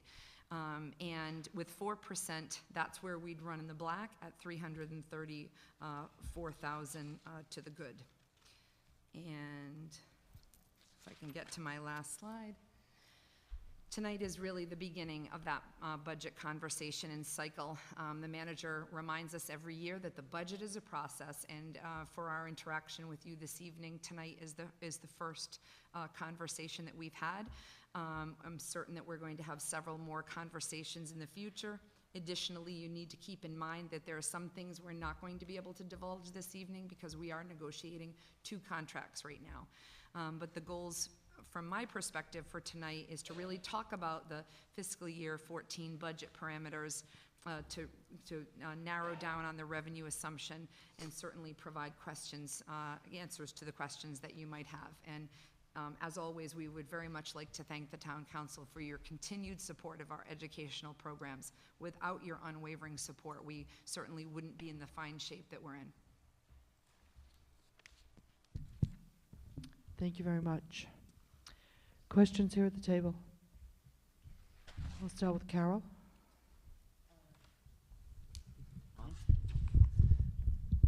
Kristen, in your the spreadsheet that you just showed us with the 2%, the 3%, and the 4% increase, is that including? Are you considering? Is that inclusive of a raise for the teachers No. and all of those unions? No. No, that's steps only required by law. Okay, so, all right. And the other question I had for you was about I'll have to look back.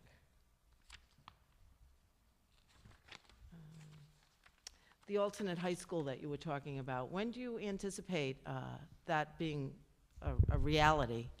We've been meeting for several months now. We visited Central Falls High School, Fall River, Durfee High School. We have plans to visit others. They've suggested starting with a pilot program.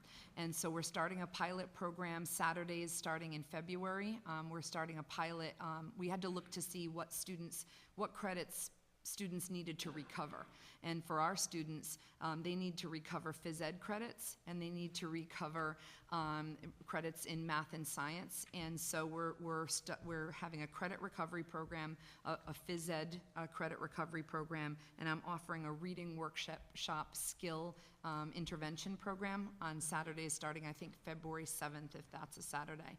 We will continue that and expand it over the summer, and then we'll start to populate the alternative high school in the fall. And what that will mean is that some programs, a small amount of programs will shift out of the traditional high school into the alternative high school. It won't mean new staff. It will mean repurposing of some staff members into different programs. And will that be in the Hazard Building? Yes. Oh, very nice.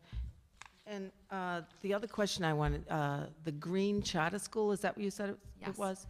And that's at the Alton Jones campus? Yes. Now, why does that affect us? It's not even in the town. Because there are some charter schools that are state zoned, so everyone in the state is eligible to go. So it's parentally placed. Parents decide that their children want to go to the Met School, we send them there. We're required to. Parents, that's in my opinion, the closest charter high school to our community geographically. And I think that's a bit of the draw. And I think that they're partnered with either the Audubon Society or who is it? It's an environmental group, and so that's, I think, very, it's an attractive concept for some kids. And this virtual charter school, I mean, that sounds awful. And what I want to say about that is, would we have to accept that that Yes. is something that would meet the criteria of Yes. graduating from South Kingstown? They would not go to South Kingstown anymore. They would go to school with the virtual charter school. They'd be competing with us, just like Prout competes with us and the Green School does. But where the kids go, the dollars go. And so we would need to compete to bring children here. And I mean, I myself have a 9th grader and a 12th grader, and my 9th grader, that would be exceptionally appealing to him, to stay at home and work from his computer 9 days out of 10 if it weren't for football and his lovely teachers. That would be very appealing. So do you really see that as a reality? It's already been approved. Oh, my goodness. It's already been approved, and now my charge, in my opinion, is to compete with that. And So- that's just high school? Correct. And so I hope to offer an equally attractive program at the gorgeous Hazard site, and not only keep our own kids, but hopefully attract the revenue of somebody else's. So you would have to have a virtual high school Already in do. effect? Oh, you do? That's what's happening on the first floor. That's And what how we're- many students do you have in that We program? credit recovered about 30 students already last summer in the NovaNet program. We're expanding the program to either E2020 Virtual High School or Virtual Learning Academy in the hopes to not only credit recover youngsters who are struggling, but also offer opportunities for children in our community for gifted and really high-achieving youngsters where we can't offer programs like Latin or Physics 2 or Calc 2. We had a student that wanted Spanish 6 this year, and we couldn't accommodate that program, but we can in a virtual program, and we can keep them, in my opinion, in district if we can do that. And are they required to attend, or they do this at home, or they have to go to the building? In the beginning, as we're learning this process, they will be required to attend. Years down the road, it will be what they call in the research a blended learning opportunity, where as children are able to continue to achieve, teachers will be able to assess how much of the time they can spend at home and how much of the time they can come into schools. I'd like to see a more flexible day. I would certainly work with our teacher union to figure that out, but I mean, I know that my clock works better from 10 in the morning till 8 at night. I'm more of a night person. I would have loved when my children were younger to share that childcare with my husband, work later in the day. And we'd also like to offer opportunities for the community to come in to use the building and our computer labs to maybe run adult education classes that would be sort of a community interaction, because they're the schools of the community. Well, thank you. Is it possible just to follow up on a few questions with Carol's conversation? I have a question. Does it pertain to Carol's question? It's a Thanks, carryover Meg. from Yep. that, yes. I anticipate if this has been approved and when it does come to fruition, it's probably not going to be a grossly large population of children that start in this school. But how have you taken into consideration busing needs, or if these children are also involved in after-school activities that might involve the high school? How is that going to work out? So are you talking about students in the alternative high school? I think. Or in the one we're virtual- sponsoring, or the one that RIDE is sponsoring? I think the virtual one where they're at home and then they are only in a classroom So once a day. We don't Once a provide transportation for that. We pay into statewide transportation. So while our students that go to charter schools, and this would be a charter school, are not on buses with the students that are attending our schools, we as a town provide transportation costs. Children are entered into the statewide transportation system, just as they are when we bus them to parochial schools, and we would have to bus them. And so we would You bring up a very interesting point. I'm not quite certain how you do that once every 10 days, but that would be up to the Rhode Island Department of Education, thankfully, to figure out. In terms of extracurricular activities, we would need to bring them back to town. And then sometimes, when we bring them back, they could be dropped off at the high school. Charter school youngsters, I'm forgetting if they have an opportunity to participate in after-school activities. No, it's homeschool youngsters that have the opportunity to participate. So they largely wouldn't be participating in after-school offerings from the school, but they could very well from the town.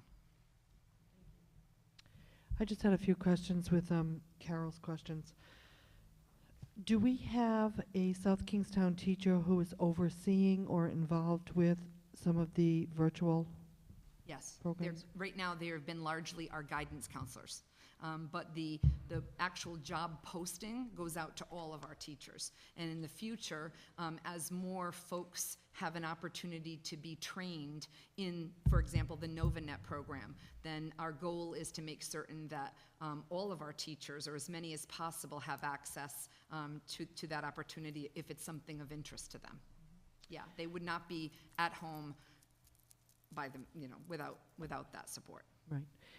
And I was involved in discussions with the state when they were going to create their program with the virtual school. So, and we in North Kingstown were going to have a teacher who was responsible for those kids that would collect the data and, monitor that. So that was my question. In looking at Carol's question with the reading workshop, is there an enrollment projection for that Saturday program? Do you have? We know that for the reading workshop, we know we're not going to take on more than 15 youngsters. For the phys ed program, I believe that we're going to take on 25 youngsters, but because phys ed is sort of accrued at the high school in quarter credits, it may be 25 at a time, but as it runs all spring, we may be able to accommodate more than 25 students in total. In terms of the virtual program, I don't know that we set an exact amount. I'm relying on the guidance department at the high school to show us how many youngsters are behind in credits and are at risk of not graduating and walking in June, and then how many can graduate in August. And so I would say we would look to be probably maybe between 30 and 50 students, but that would truly be an estimate. And It could be the same students. Right. My last question is, if kids in the past were short some physical education requirements and they belong to a gym or, could monitor that, is that still a possibility? It's not. No, the Rhode Island, I think it's a good idea. And when I ran the alternative high school in East Providence, 14 years ago, I tried that, and RIDE was not very happy with me. In my opinion, if they were involved in something, we could send one of our physical education teachers out to talk to the karate instructor or the basketball coach or whomever, then that could count. There is a state law that governs physical education requirements, and you must be monitored and instructed by a certified health phys ed and adaptive phys ed teacher. And so although I think that's a great idea, and I think it would be more individualized, it's not an option for us. Thank you. I think we had both Paul and Jim, so Paul, did you have a question? Jim? Yeah, John, can you just give me a few numbers? The October population, I believe, is around 3,400 kids in South Kingstown, down from? October 1st enrollment is $3,391. It's on the slide on, I'm sorry, did I say dollars? That's all right, same Three- thing. Children, sweet little angels, 3,391. Down from what, 34? And 50, on 60. page 19, you're watching it down from. No, we don't have the same pages. We don't have the same pages? No, we don't. Oh, okay. So on the enrollment versus FTE decline slide, it went from, Page 13. page 13, it went from 3,441 down 50 students. Okay, and do you have the number of homeschoolers and the number of kids in private schools? I don't have that with me, but I can email it to you. Do you have it?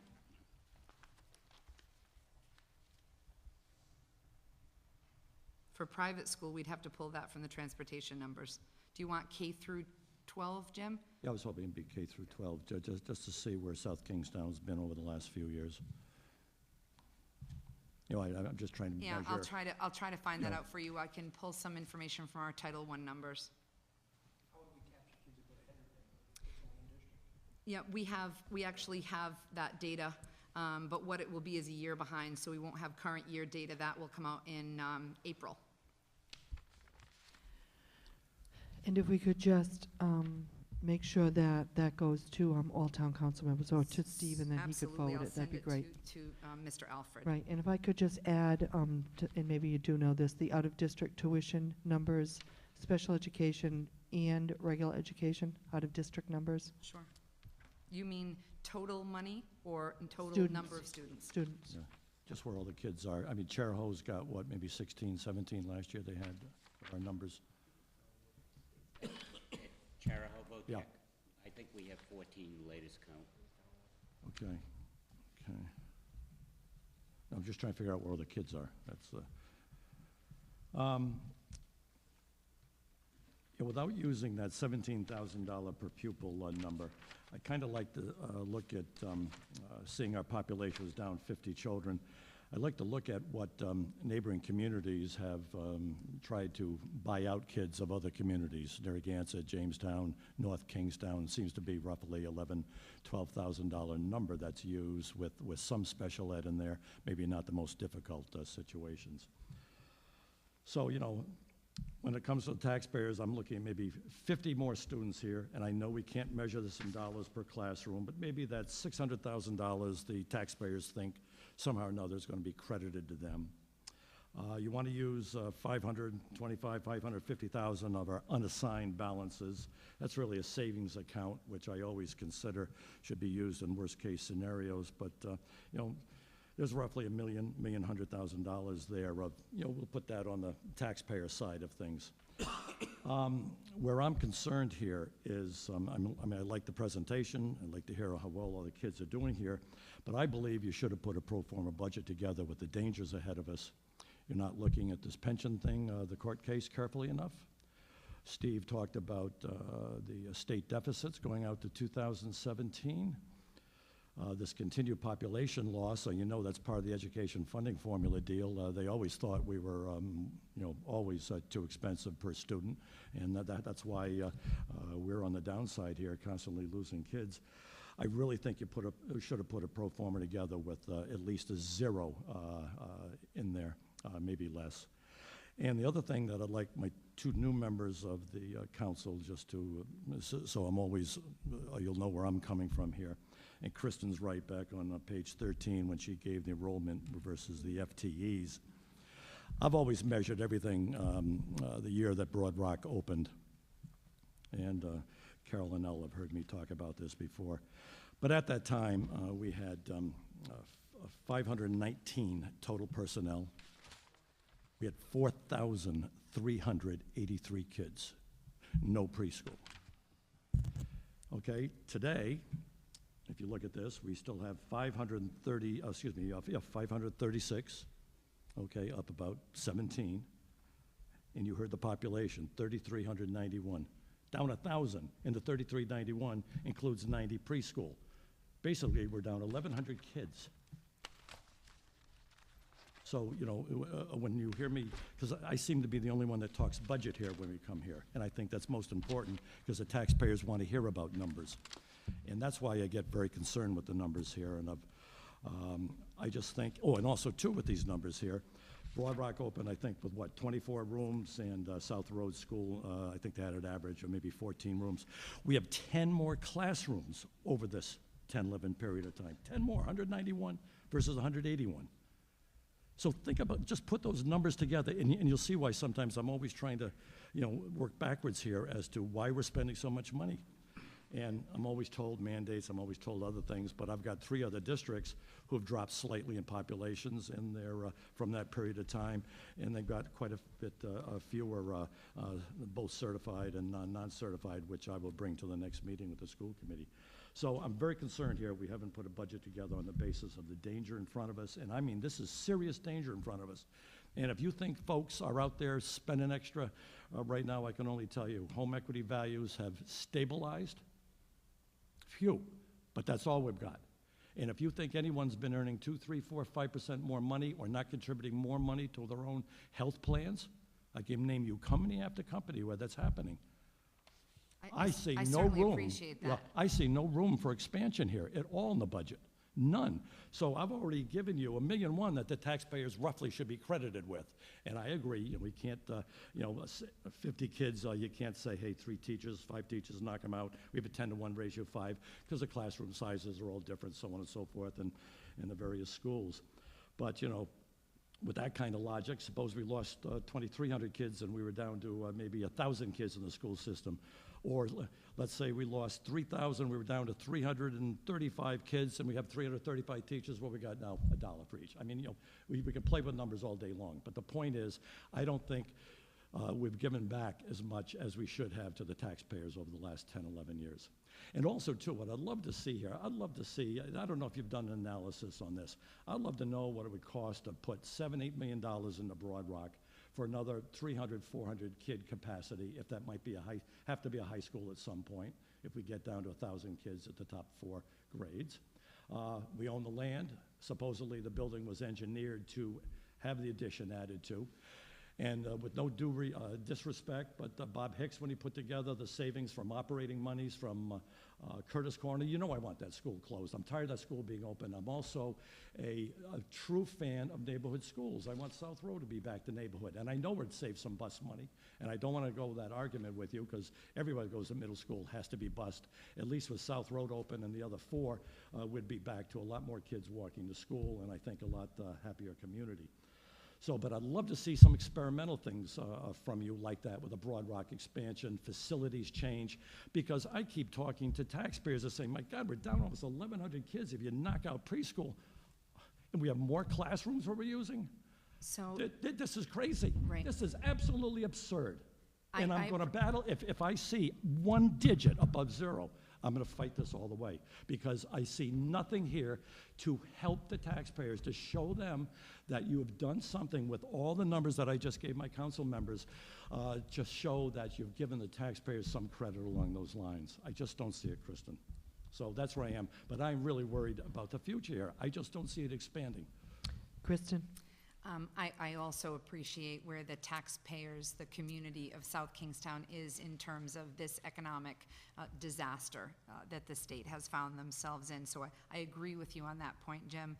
I also think that last year, sitting in this very chair, I think I spent about a half an hour speaking to the town council about the RAC committee, which was a reconfiguration advisory committee. And if you will recall, that committee that was based largely of community members who were very concerned about a lot of the different ideas that you have expressed here this evening, had us experiment to the greatest degree.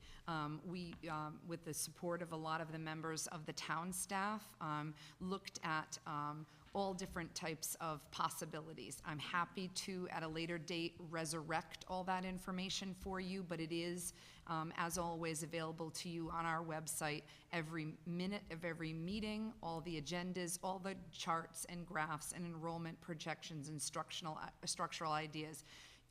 I get it that you remain unmovable with your desire to close Curtis Corner Middle School and make a high school out of Broad Rock. But the community has shown that that's just not possible at this time. And I don't know if it'll ever be possible to create a high school at Broad Rock. There are deeds for every building that show how the building came to us and under what parameters it can be used. There are capacity issues, and I knew that I put page 11 and 12 in for a reason. These show you, based on Broad Rock times, it's not the number of students that we had at that time, Jim.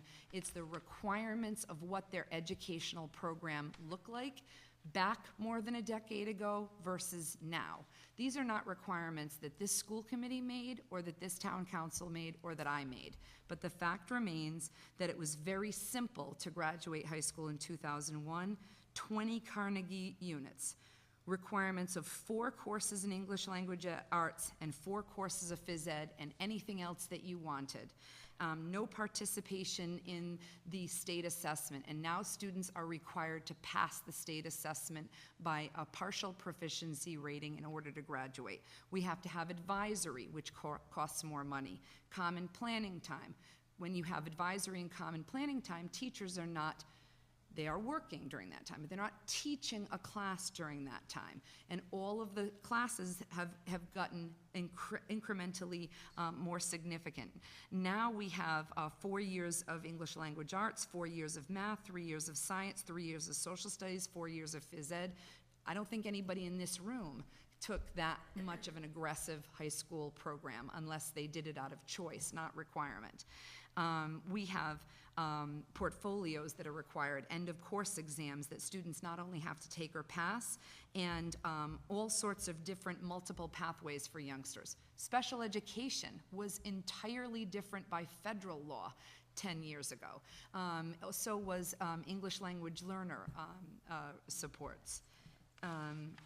We had, the next slide shows you what the requirements are and what additional staff and programs we have been required to put in. We've been required to hire a PBGR coordinator, staff to monitor the portfolios. This is on page 11. Literacy and numeracy staff, add portfolio days to the calendar, portfolio ramp-up programs, purchases of local assessments, RTI supports and software and staffing, 15 hours of professional development annually for all staff members. That didn't exist a decade ago. Specialized leadership, technology. I can't remember I remember back to the typewriter, but I don't know if any of our students do. I remember Tony Mega, I think it was last year, he brought his cell phone here from 2001 when Broad Rock was created, and to me, and I'm 46, it looked like the Get Smart shoe phone to me. And so a lot has happened in a decade. Middle school requirements have also significantly changed. I guess I have a problem with that. Nothing, go ahead. I'm sorry. No, I'm just reacting like council's reaction. Oh, I'm sorry. Middle school requirements. There were no requirements of a middle school junior high program by the Rhode Island Department of Education. I know because I was an administrator who changed in 2 communities junior highs to middle schools. So I was working at that level in 2001.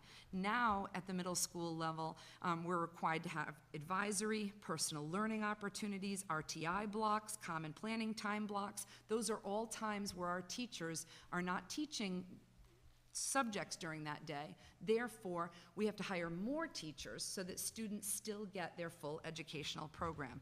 Again, professional development and research-based intervention programs that we never had before. And so I agree with you that the community is not well poised to substantiate dramatic increases in funding.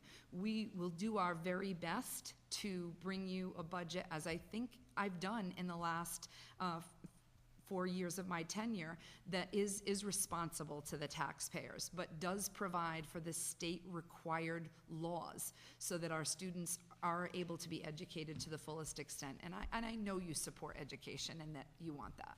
That's not an issue, supporting education, and frankly, most other communities and towns in the state are following through with what you just stated.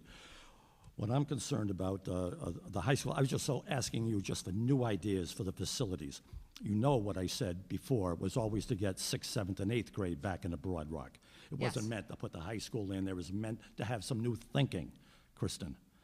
Number 2, I forgot what you called that group last year that studied the facilities. The RAC residents. Yeah, and I have to tell you, and I had very few people disagree with me, but I think that was basically quite a situation where I think the Wakefield School, elementary school, was held that it would be closed unless you followed these plans and moved the 5th graders out and used South Road. I really felt that threat there, and many, many family members that I know felt that way, that you better do what this group does, otherwise Wakefield could be on the chopping block. And you know how I feel about Wakefield Elementary, that we cannot close that school due to the integration with the town, how important it is. So those two areas, I'd just like to straighten out. So yes, everyone supports education here, but again, I'm going to go back to the situation here. You have to put a pro forma together with the dangers coming in front of us. Raisa? I just want to speak about the RAC committee for just a few minutes. There were some very good things that we learned that we didn't know before that group got together. And one of which, and I know now you've backed off of that, but the high school is deeded to be a school, so we do have to use that as a school. I agree with you, it would be nice to revisit Broad Rock as a 6, 7, 8 school. And I envision, and probably some other school committee members envision, as well as Kristen, probably doing another similar RAC committee in a year or two when the population declines further, when and if the population declines further. And there may be a point that we can close Curtis Corner, but they did absolutely extensive research, and at this time, it's just not a possibility. And you know that you and I have been on the same page as far as that's concerned. So I think that it was good to have that group do the extensive research that they did, and that I think that in the future, hopefully we can have a group that can do that again, and there can be some ideas that come from that. But now is not that time. Further questions here at the table? Kevin? Jim brings up a good point on the pension side of it. We do talk about it on the school committee side. It is not in this presentation, but I don't think of one night that is not discussed on the school committee side. Yes, if that pension is overturned or changed, it's kind of a good news, bad news situation. We're looking at least a couple $1 million. The good news side of it is that virtually every other community in the state of Rhode Island will be bankrupt because they're looking at numbers that are just staggering. So I don't know what they're going to do. I don't have the solution, but the numbers are so scary if it doesn't happen. There are just tens of millions of dollars for a lot of communities. We couldn't afford $2 million either. I'm not saying that. But it's just, we watch it, we talked about it with the legislators on Tuesday night. We had actually, I thought, the best conversation with our legislators in the 6 years on Tuesday night. It was honest, it was frank. They're going to support us on a number of things that we're trying to do, right down to asking Kristen to help her write bills to try to do some of those things. So I think sometimes we come in here and we look at this budget and just talk about this budget and don't really give the backdraft of what we talk about all the time. And pension is something we've talked about for as long as I've been on this committee.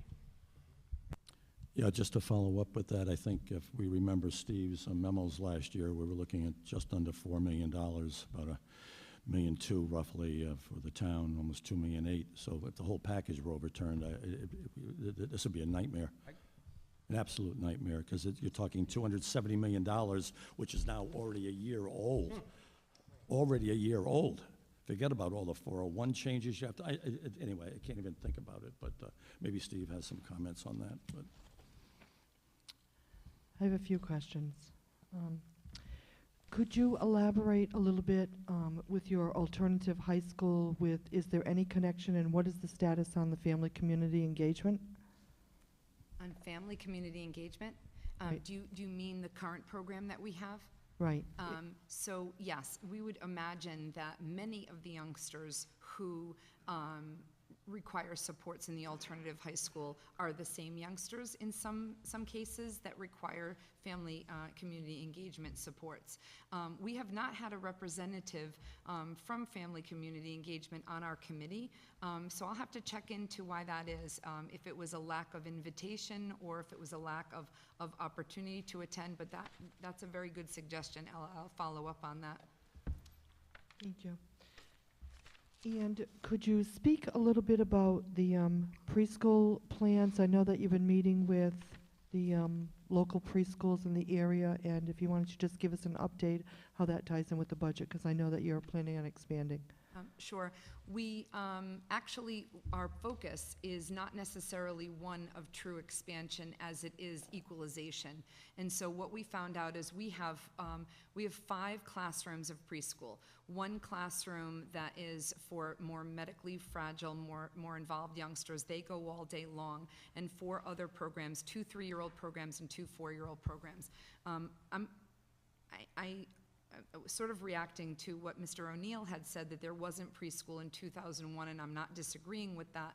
But because I don't know the answer, I'd have to look for that. But we're required by federal law to educate youngsters who are special education youngsters when they turn 3 years of age. I don't recall that being different in 2001, and so I don't know how there couldn't have been thank you, there was, okay. How there couldn't have been a school preschool at the time. We're not looking to get into the private preschool market. We have preschool programs. One is a town funded program that do a wonderful, wonderful job. But what we found out in our research, and Ella's right, we did reach out to every community program, every parochial program, private program, where we send youngsters in South Kingstown and in other neighboring communities where some of our kids go. And we looked at all the research of how prepared youngsters are and how many are accessing preschool now. And we found 2 glaring pieces of data. One is that we have a very high concentration of special ed youngsters in these classrooms and very few typical neighborhood kids or role models. That's not in accordance with the least restrictive environment, which is law, and so federal law. And so what we need to do is we need to balance the numbers more to make it more like a typical classroom, where you would have a high concentration of typical youngsters and a handful of special education youngsters. And in order to do that, we're going to have to add at least 1 classroom and then re-equalize. Another piece that I will be recommending to the school committee is we have youngsters who would qualify for free and reduced lunch who aren't right now accessing any preschool program. And the child outreach data is showing us that those youngsters can't afford transportation to programs that they could acquire, like Head Start and whatnot, so they're not able to attend. They're not going to be accessing private programs. They would not be able to afford to do so. Those youngsters we receive in kindergarten, and they're not prepared for kindergarten. So we need to, and I think Tony Mega talked about it last year, we need to be able to provide an opportunity for those youngsters to attend. They would be youngsters that would be in our typical population. But we also are looking at having other community programs accessible. Teachers have talked about the opportunity to rent out space to, let's say, a dental agency or a physician's office that would bring revenue in, use a classroom, and offer a service in that part of town for youngsters who need the access to dental and medical treatment. There is a daycare center who has approached Mr. Rashat asking if they could rent out a room or 2.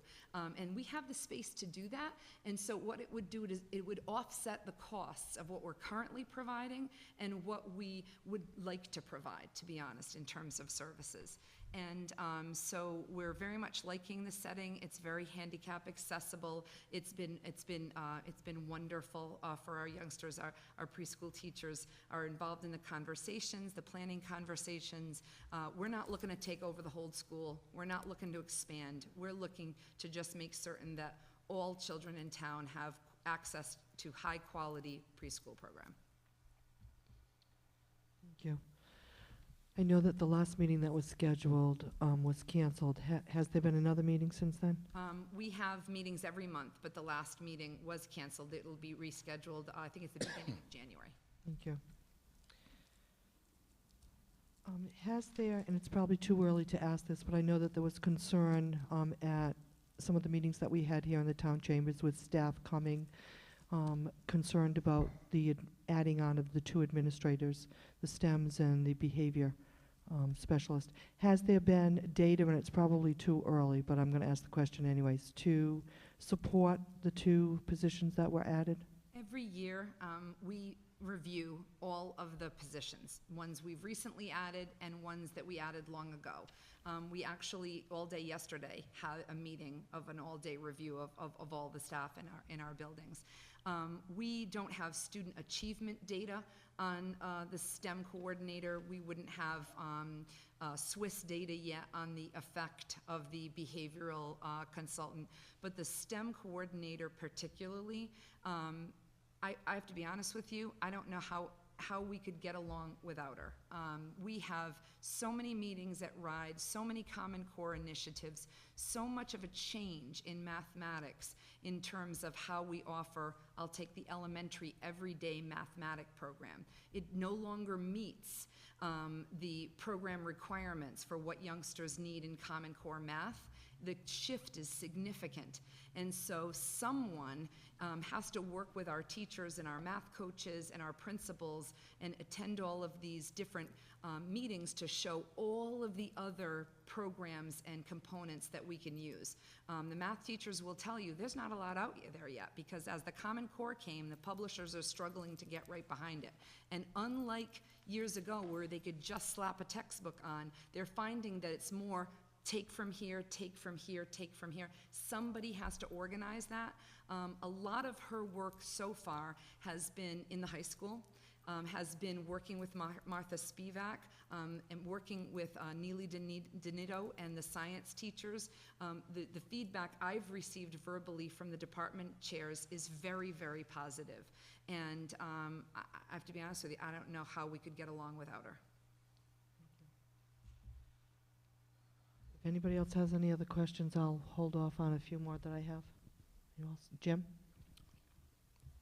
Kristen, I could only stay an hour the other night at your meeting with the legislators, but I thought you asked them some good questions, the four of them. I couldn't stay for the fourth. Thank you. But what was particularly disturbing, and maybe I heard things wrong, but I've got pretty good hearing, but the binding arbitration question you threw out to them. And what I gathered, that Senator Hodgson, absolutely no. He had the courage to raise 37 out of 39 cities and towns, school committees and town councils said, don't you dare go forward with this binding arbitration bill that they put forward yesterday. But I was really worried about Walsh and Tansey, because they were saying, oh, if this gets, if they can redo a community's willingness or ability to pay, that might be another new part of an equation to help this binding arbitration bill. But I've got to tell you, can you imagine an impartial political appointee judge coming down, sitting on there, taking a look at Westerly, Watch Hill, Narragansett, 18,000 per kid, Block Island, 25,000, South Kingstown, 17,000. Imagine a judge saying that we're going to get more money, or versus management versus union versus Providence, Pawtucket, those other schools who are what, 11, 12,000 for most children. I mean, can you imagine how silly that is? But what's most embarrassing, what nobody really talked about there, we spend a lot of time, an incredible amount of hours, all of us. We're elected officials. We're elected to make these decisions. And no arbitrator, no judge, no one else should come into this community and tell us what we can't negotiate and work with. And I was really a little concerned that that ability to pay may be part of the equation. I said that. I'm not sure if you heard, but I did say that should they pass this legislation, it's something that I feel like we were elected to do. And that's, I don't know if you heard that, but I did say that at the meeting. No, and I do appreciate that, but it just concerned me that 2 out of the 3 legislators there, that just with that little tweaking of a community's ability to pay, I mean, we're going to be hung out to dry.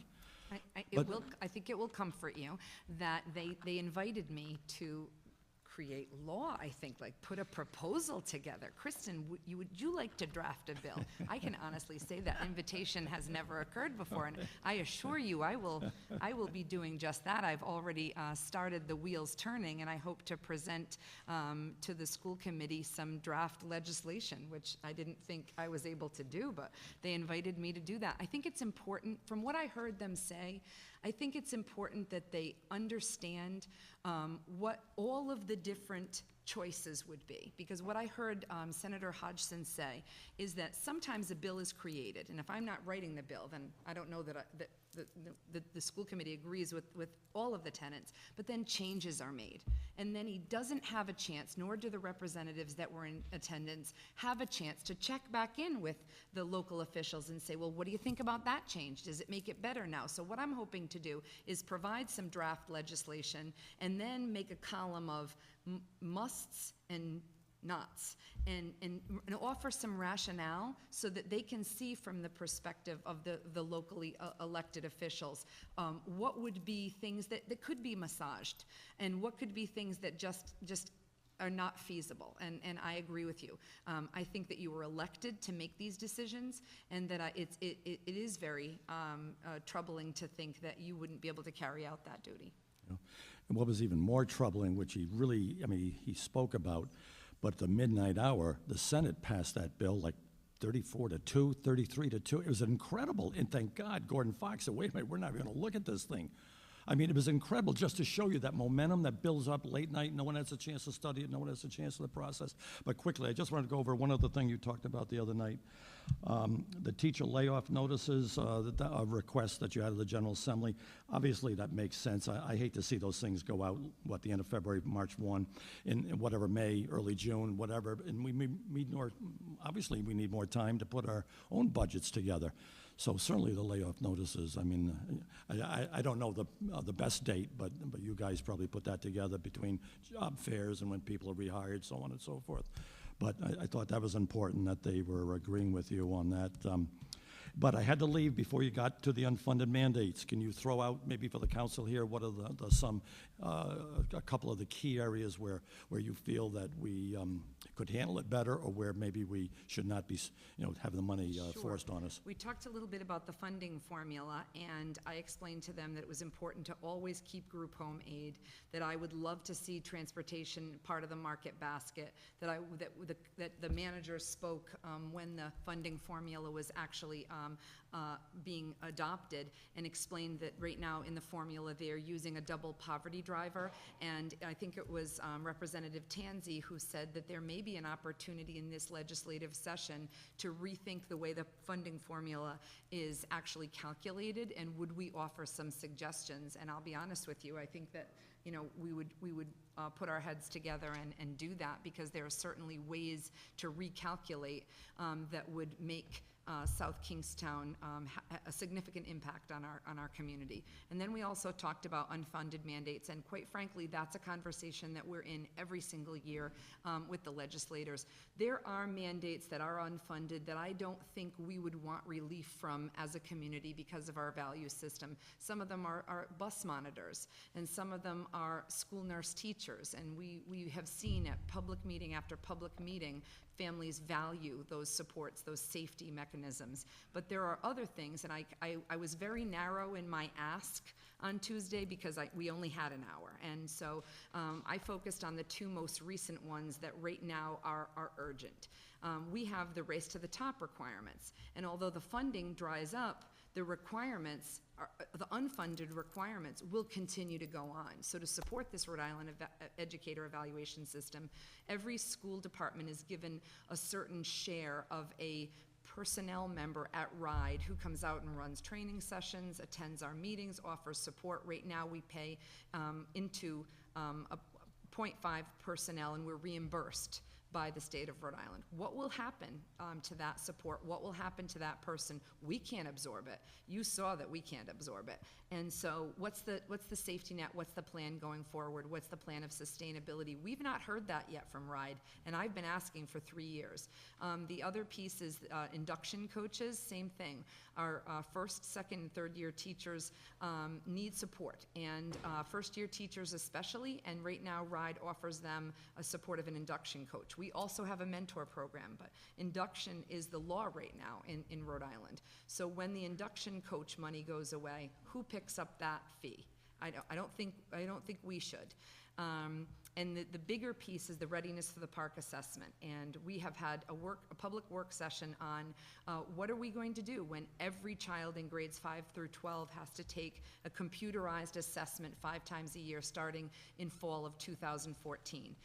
We're not ready for that, and it was very disturbing to note that the legislature passed a technology bond of which we were told we were going to get over $600,000. And recently, in the last several months, when John and I have said, okay, bring the check, and we will start to ready ourselves for the park. It was explained to us that if we had locally funded to this level and there were other communities that had not, then our money would be given to other communities to bring them to where we were. So my response was, then should we never invest and hope that the state will bail us out? That caused a bit of a reaction, and so John received a phone call maybe 2 days later saying, don't tell Kristen not to worry. We're working on the money for South Kingstown, but it's significant beyond that $600,000. And we can't get an answer from the Rhode Island Department of Education, and John is so diligent. I know you know that, and calls them constantly. Should we be preparing for one-to-one device? me taking it on my own computer when Raisa is taking it on hers, or can students share? I take it in the morning, she takes it in the afternoon. 3 students, are we busing them to a central location? We don't have answers yet. That's troubling when we're already formulating the budget that would purchase the technology for the students the following fall. And the last question on mandates, if I can, Ella, just, you started to talk about the group home issue the other day, and I guess I'm just puzzled. Why in the world, if these children are not from South Kingstown but being housed and schooled in South Kingstown, why, or what does the state contribute towards that? Or why, or is there even an issue that they wouldn't continue to contribute the $350,000, $400,000? I'm just baffled with this. If the group home aid was in a part of our funding formula, was a required element, then we would have some level of assurity if the funding formula was not altered, that we would get that year after year. We're certainly going to have group homes year after year. We, right now, an add-on, another piece is that they add in group home aid. So for the last 4 years, we've been advocating, and the legislators that represent our community have been very responsive in saying to the folks of the governor's budget, we need to have that $375,000. At a minimum, that's got to be there, because these are children who come from all over the state, and they're educated in South Kingstown. How many kids are there in the current year? By bed, 20 beds. So you got 20 beds. And then what ends up happening, Jim, is mid-year, there's a lot of transiency. So what ends up happening is if a youngster moves to a more significant facility or they shut down a group home, then we might have a youngster yesterday and we've prepared an entire educational program for that child, and then they leave, and then a new child comes in that we have never met before. So it's really taxing on the teachers to have that constant sort of motion, and it's costly. And so we certainly want to do the very best that we can to educate the children, but the state should be able to provide an offset for us. If you analyzed it, what might be a true cost of those 20 kids? I mean, some are in the high special ed cost area. I mean, I just don't know. But I mean, it sounds like 370 or 355, whatever it is really well below what that is costing the community. Yes. So you certainly can't paint a broad brush and say that all children's needs are more significant or less significant. But I can say to you that being in a group home,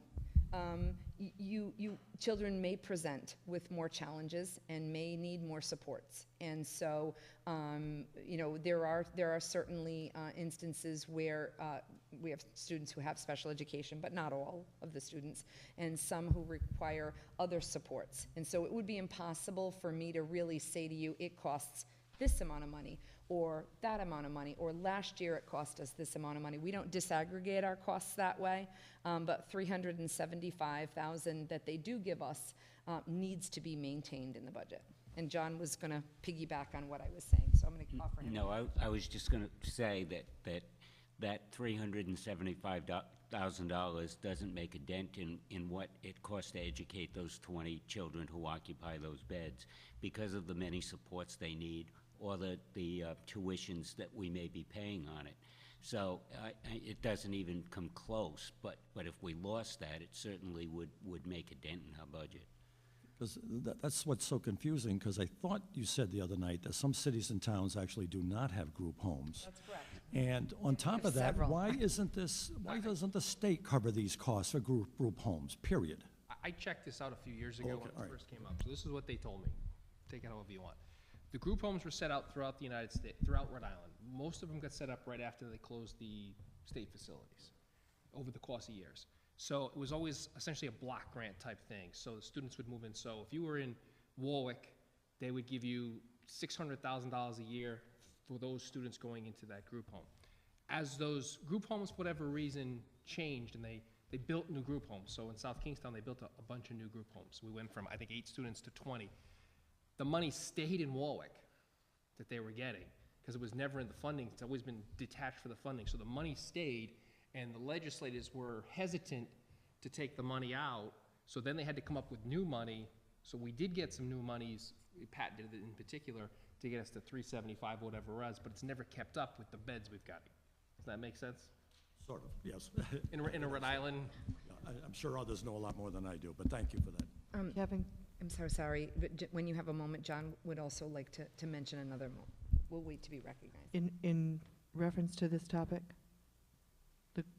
It's related somewhat, and it's another unfunded piece of the funding formula that RIDE has really not come through on. And so when we talk about the group homes, or we talk about other special needs students, we have the state high impact special ed program, student program, and basically that says that any costs over $60,000, the state will reimburse us for. And if you look at where we were last year relative to our expectations versus what was funded, it was a far cry from the actual cost that we had. We were probably up in the neighborhood of $60,000 to $70,000 we would be expecting from the fund, and we received $5,800. So when you talk about unfunded programs, it's part of the funding formula. There's another example. Thank you. And what I wanted to add, John, is when we had children from other towns in our town, and the towns would owe South Kingstown money, it was very difficult collecting a lot of that money. This was happening back when I was on the school committee, when Bob Hicks was there. And the law ended up just getting changed, Jim, because towns owed other towns, and it just never came, the towns didn't pay it. So it ended up with a whole new system, which what we have today. And fortunately, we do have several towns who are sending children to the ITA up at URI, and we've been very successful in collecting those tuitions.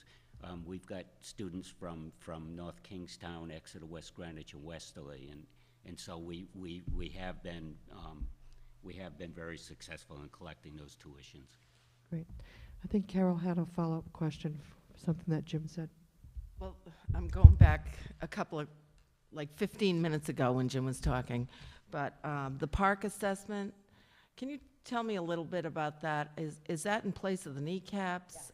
And is this going to be every year for every Yes. student? 5 times a year for every student in grades 5 through 12. And what will happen is they will be several things. One, the kneecap measured. Did I now pull it so close that I'm boomingly louder than normal? So the kneecap measured new standards that were created into GLEs and GSEs. It's a different body of knowledge than the Common Core standards. It's that transition from one curriculum that was really a regional type of curriculum. We were in partnership with several states in New England to now a almost national curriculum, which is the Common Core of state standards. And that is being measured by the PARCC assessment. And the PARCC assessment, although not fully written yet, is going to be implemented in fall of 2014. And instead of what we see now, which is the state assessment is offered only in grades 3 through 7 and 11. You're not able to really track progress of youngsters who are in high school because they've only taken the assessment in 8th grade and 11th grade. And you're not able to get them assessed but one time a year. And so you're seeing teachers sort of forced to do a full review of concepts during the month of September. Kids test in October, and then teachers will tell you it's November to June that they're then really truly doing their grade level or content area instruction. The PARCC is meant to do away with that, in that you're sort of dipsticking in and checking in, how we doing, how we doing, how we doing. There is no way to sort of prepare. It's like an ongoing assessment that's happening every other month. And on the off months, they're taking what's called an interim assessment. So that's why it's 5 times a year.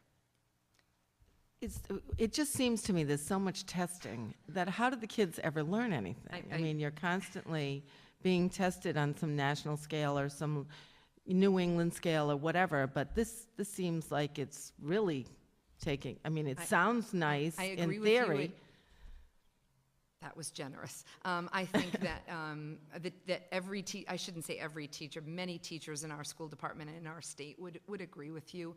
And there's a lot of controversial things that are in the literature about assessment versus teaching and how are kids going to get better on the assessments if there isn't more time teaching.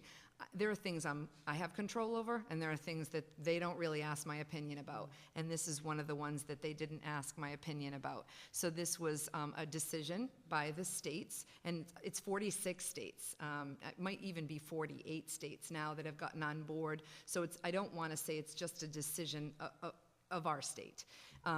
But it is an attempt at a national curriculum. And quite frankly, there are those of us who have been asking for some sort of help with the national curriculum. It would have been great 10 years ago, when I was a curriculum director, to have it given to me. And so, and to be able to compare us with Florida and Texas and California. And so that part is hopeful. Mm-hmm. But there's a lot of assessment. And then beyond that, there is other local and state pieces of interim and common formative assessments. So it's beyond the 5 times. It's Wow. a lot. Yeah. Thank you. Was there any discussion with the legislators with slowing this process down with the Park assessment? We didn't get that far. I know that there's some pushback with different groups. And I know that there's a concern coming out of the education department with training their staff on the Common Core standards, which then produces the teachers that we're hiring in our school system. So there's some concern there that the whole cyclical process really is not in place yet, but the Board of Education is moving forward. And there are students sort of, I didn't mean to interrupt you. No, You're no, done no. with your thought. There are students sort of caught in the middle, right? So they were instructed with the GLEs and GSEs, and they're going to be tested on the Park. And so for several years, there will be, that will happen. Our teachers can't possibly be at the top of their game in understanding this yet. And so we are doing our very best. I think, quite frankly, our teachers have stepped up and they are doing Herculean efforts at trying to understand this program under the leadership of Pauline Lisi, our new assistant superintendent.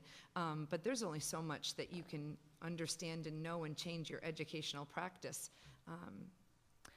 And the bottom line is it's going to affect the students. I'm going to jump to Carol, and then I'll come back to my thoughts. I just wanted to ask if there's a grade that they have to achieve with these tests, with this Park test assessment, in order to graduate. Is there some level so this is going to be part of the whole Correct. graduation So criteria again? With the NECAP, as you remember, students have to be partially proficient or they won't be able to graduate. Right. So it will be whatever the matching is in the Park of that. They have to be partially proficient or whatever the vocabulary word that they use is in order to graduate. And that's been difficult. I mean, I attended CELAC meeting a month and a half ago, and that's a difficult conversation for many families in our community that we didn't have that. Most of my children didn't graduate with that level of anxiety. So my son would have had a very difficult time knowing that taking this test today could mean the difference between graduating or not graduating. And Kristen, I mean, if you're being tested 5 times a year, I mean, obviously some days kids just aren't on target. They're just not thinking about whatever it is they have to do. And you could just bomb, I mean. Well, So how do they factor that in? The good news for the Park, so now think about the NECAP. You only have one shot. This is it. You're in 11th grade, we're taking the NECAP. If something happens and I think Mr. O'Neill was in the audience when some of our teachers asked the commissioner of this last year, what happens if something tragic happened in your family or in your personal life or in your health as a student on the day that you're taking the NECAP?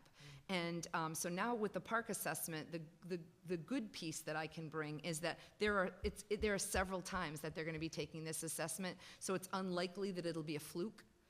It's more likely that this captures your competency level. That would be a good thing. So to follow up, can I just follow up on this topic, Jonathan? 11th graders that took the kneecap, following up on Carol's question, what is it that you have in place for next year and budgeted for? Because if they don't, if they get partially proficient, then they have to retake the kneecap in 12th grade, and they need to improve so many points, otherwise they're not going to be receiving their high school diploma. Right. And it's not just cut and dry in terms of if they weren't partially proficient, they have to get to be partially proficient. As the folks at RIDE show you, if they're not partially proficient, they have to, upon retaking the test again, as you have pointed out, they have to make what's called for RIDE a significant gain. And significant gain is measured in how high their score was to begin with.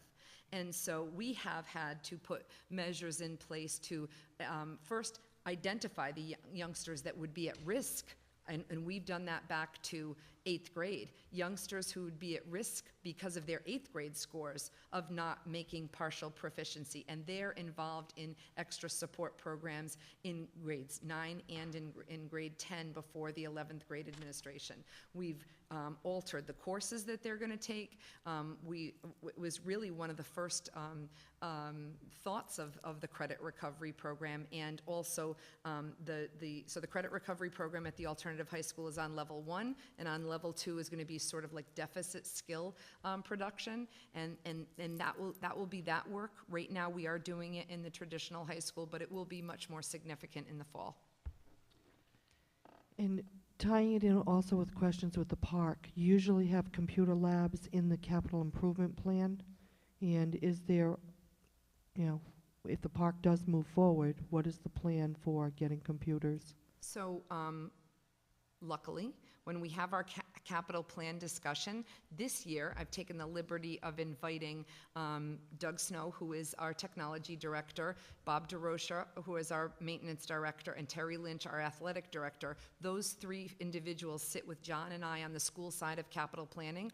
I learned this after the track discussion of last year, when it came up, just how many lanes are considered regulation and how deep does the pavement go, Kristen? And I thought, well, wouldn't it have been lucky to have Terry Lynch here with me to be able to deeply answer those lovely questions, so thought-provoking. So this year, lucky for all of us, you may personally ask Doug every question about the park assessment, and he's really the authority.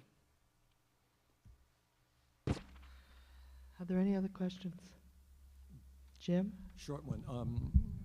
How many of the University of Rhode Island students, Steve, I don't know, we were 10, 12 last year. How many of their kids are we educating? I don't have a specific, I think it was probably in the 10 to 12 range. But I wouldn't have that information. I could get that to you based upon how many students we transport and where their addresses are. So I'll email that, and I certainly will send it, as I will the others, to the manager. I mean, I'm trying to think of every chip we can use to keep the state from, decreasing their allotments to us across the board. But there are another 10 or 12 kids,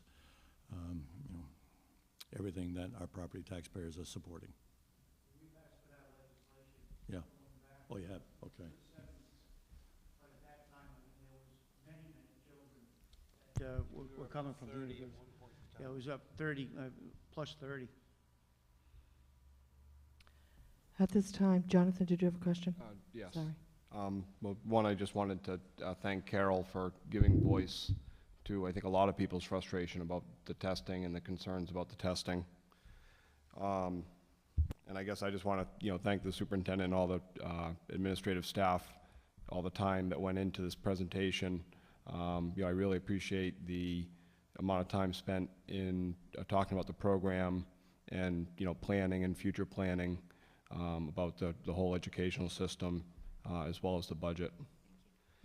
I did go to a seminar put on by the Rhode Island Association of School Committees, so I just kind of wanted to throw this out there, not necessarily conversation tonight, but maybe for the future, and it's been something that's been talked about. But the gentleman, there were a few different presentations, and Auditor General's office was one of them. And so he went through his presentation, obviously with the state and so many troubled communities. That was the main focus of the conversation, but then there was opportunity for, some questions, kind of a thing. And so I asked, what was the Auditor General's look at,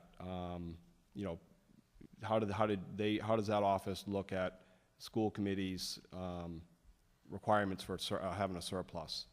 And it kind of caught him off guard, I think, because of all the turmoil. So I think we're in a good position.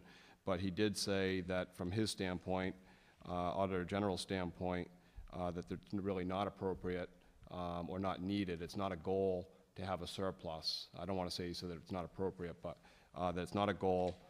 He did say that it's not common.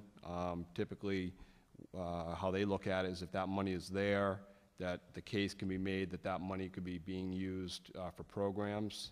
An alternate way of looking at it would be that it also could be provide some tax relief.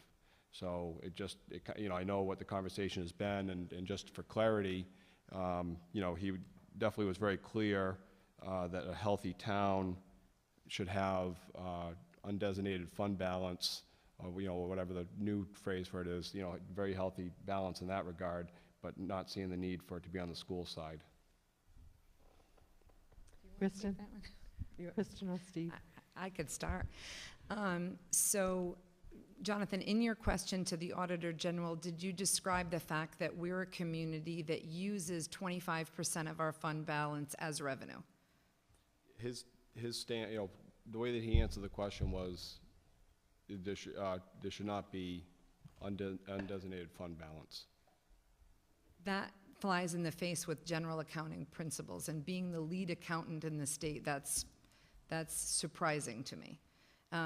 Especially since what ends up happening is we count on 25%, using it as revenue means that the following year it has to be there for us to use as revenue again, or else we will have to significantly cut our programs because we will be starting the year with a structural deficit to our budget. So that's unique. I've not heard that before, but I think it's But, I I think mean, I it's just- interpretation. You don't prepare a budget to develop a surplus. Right. But if you have a surplus based on economies that are realized, you're not going to just simply put that money into the following year because it would take out of balance what you do the following year. So I don't disagree that you don't prepare a budget for a surplus, but it's not a case where when you have the surplus that surplus dollars can be used in the school fund for several different purposes. It can continue to have 25% going into the following year's budget pay down costs, but it also could be used for special projects that are non-reoccurring. And in fact, one of the non-reoccurring projects that the school committee and the council are involved with at this point is the replacement of the financial management system software. The school department has set aside from their surplus dollars $350,000 at this point, and will be asked in January to increase that by probably another $150,000 because the overall cost of that project will be up at the $1.2 million level at minimum. So I think that what we're looking at is that the school department has been effective in terms of generating a fund balance that's in the area of, what, $2 million at this point. Yeah, 1.9 million. Yep. So once we take the 1.9 and we start talking about the special projects, or when we look in the future at capital improvements that may in fact go through the capital budget with a special allocation because they're non-reoccurring through that surplus, it would be advantageous. It's not something that money should go to pay down costs in the 13-14 year, because in the 14-15 year, if you take $600 or $1 million and you don't have it the next year, you've got the normal cost increases, you're going to have the additional revenue losses, and you're going to be looking at really catastrophic conditions. So you got to be careful with how you ask the question for the answer that you get. I agree that we don't prepare budgets to generate surplus, but once the surplus is generated, we've got to be responsible in how we distribute it. I mean, I'll just make the point that it seems that we have consistently been returning a surplus. Well, I think that's a credit to the school administration for, a lot of schools in other districts just go out and spend the money at year end, and you see significant expenditures at the end of the month in June, at the end of the fiscal year. That's certainly not the case here. So I think generating that surplus in that respect is very positive. And I just want to go along with as far as a structural deficit that would be created if you took more than 25% of that fund balance. And let's say during that year you lost some state aid because of the state budget ended up with a $250 million shortfall. Where are they going to go? They can't go to the town anymore because there's no state aid there. It would go to the school department. So potential cuts mid-year, and we have seen them happen in the past, you have to have contingency dollars set aside, and I think the fund balance at the 1.9 million is a comfortable cushion. And again, appropriating 25% of that at 500,000, I think, is great financial management. Is that 1.9 without the, then there's an unaudited balance that's still there, or is that 1.9 total?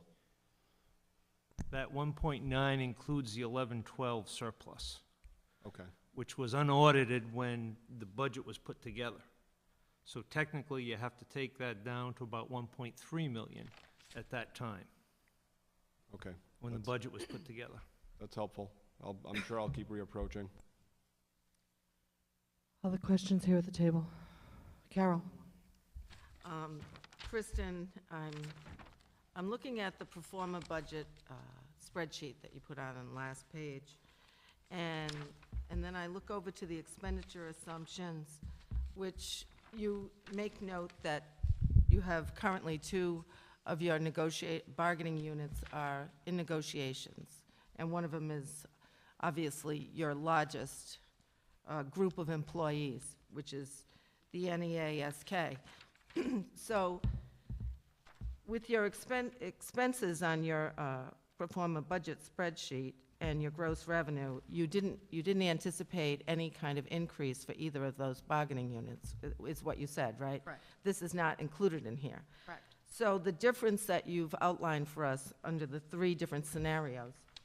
Are all at 0% for all 3 collective bargaining units, 0% for the administrators, as they will all be entering their 3rd year of a wage freeze. So what I think you're suggesting, and I think all of us are probably reading from this document, from your pro forma and your PowerPoint, is that these numbers are this difference is going to increase after the negotiation of these contracts, most likely. I can't speak about that, Carol, because unfortunately, as the question is very important, I'm in negotiations, and so I'm not able to address that topic, although I can understand why you'd like me to. Well, I'm suggesting that the difference that you've outlined in these 3 scenarios is going to be greater, I would anticipate, but... I can say that if the school committee were to agree to a different salary wage in the upcoming years, then obviously it would need to go up. And the they years, can I even ask the question about what years they're negotiating? Is it the last year or this last? Can't speak You about can't that. even speak about that. I apologize. No, that's okay. I certainly understand. I'm just asking the obvious. And to follow up on Carol's question, looking at this last page, and I'm going to specifically refer to the next to the last slide that you included, the pro forma budget spreadsheet.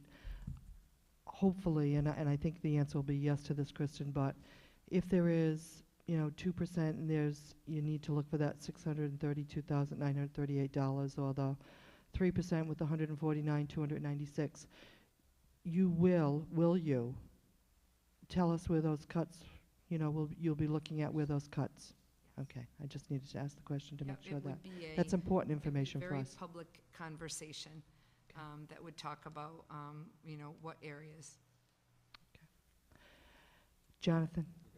I just want to follow up. I think Jim asked about the unfunded mandates. So do we have a dollar amount, or at least approximate dollar amount? This is about the educator evaluation system, what that, is there a figure attached to that half person at the state? Approximately salary and benefits of an administrator, 60? About 60,000. 60,000? Around 60. Are there other expenses locally that are, Substitute teachers, training. can we get a figure on that? I don't know that we have a figure on that, but we know whatever it is, we'll absorb it. Okay. I mean, I Yeah. can roughly estimate. Yeah, well, yeah, I don't need you to do that tonight, but I'm just trying to get a sense of that. And I don't know if it's, this is not really a budget question, but more, you know, the staff time that's involved, you know, educators and administrators locally. There's a lot of staff time involved. So I don't know if, you know, I know it would be difficult to quantify that, so I wouldn't want I wouldn't want really any time spent No, on trying to. I actually don't even know how I'd begin to quantify it. You're talking about administrators spending nights, weekends, every single day now, interacting through the EPSS system.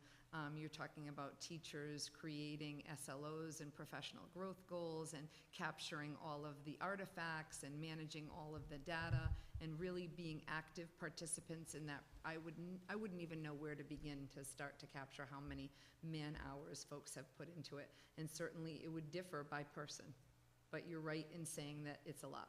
Okay, I mean, I guess I just want to voice, you know, not with South Kingstown School Department, okay, but just to voice a frustration that the system exists.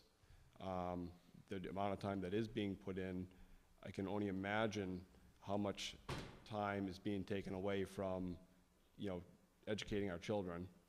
Each of the groups, so the National Educational Association, the AFT, American Federation of Teachers and Healthcare Professionals, and the Rhode Island Association for Principals, they've all had very discrete conversations with the Rhode Island Department of Education that I think has been impactful in terms of describing in very great detail from a personal perspective, teacher to ride, principal to ride. Each of us in the educational community have participated in surveys. We've tried to quantify that information. So I think RIDE has a lot of that data, and we continue to speak to it. Okay, well, yeah, just, you know, I hope that people are encouraged to do that. It's not, you know, it sounds like they are, and I appreciate that. You know, and I guess, I think what catches me for South Kingstown is that there's 265 people that are being evaluated, and 5 of them have been found to be ineffective. And it may be, even without this educator evaluation, you know, it may very well be that we already had a handle on that. And it's such a minute number. So you know, it's just, I really wonder what's being taken from our educational system to catch, you know, quote unquote catch, because I think that's what a lot of this is about, to catch 5 people out of 265. I think that sentiment has already been expressed to them as well. Okay. And can I just ask one more? It's related to It's the a- budget, Uh, because I still have to go to the audience. It's just a quick question. Go ahead. Okay.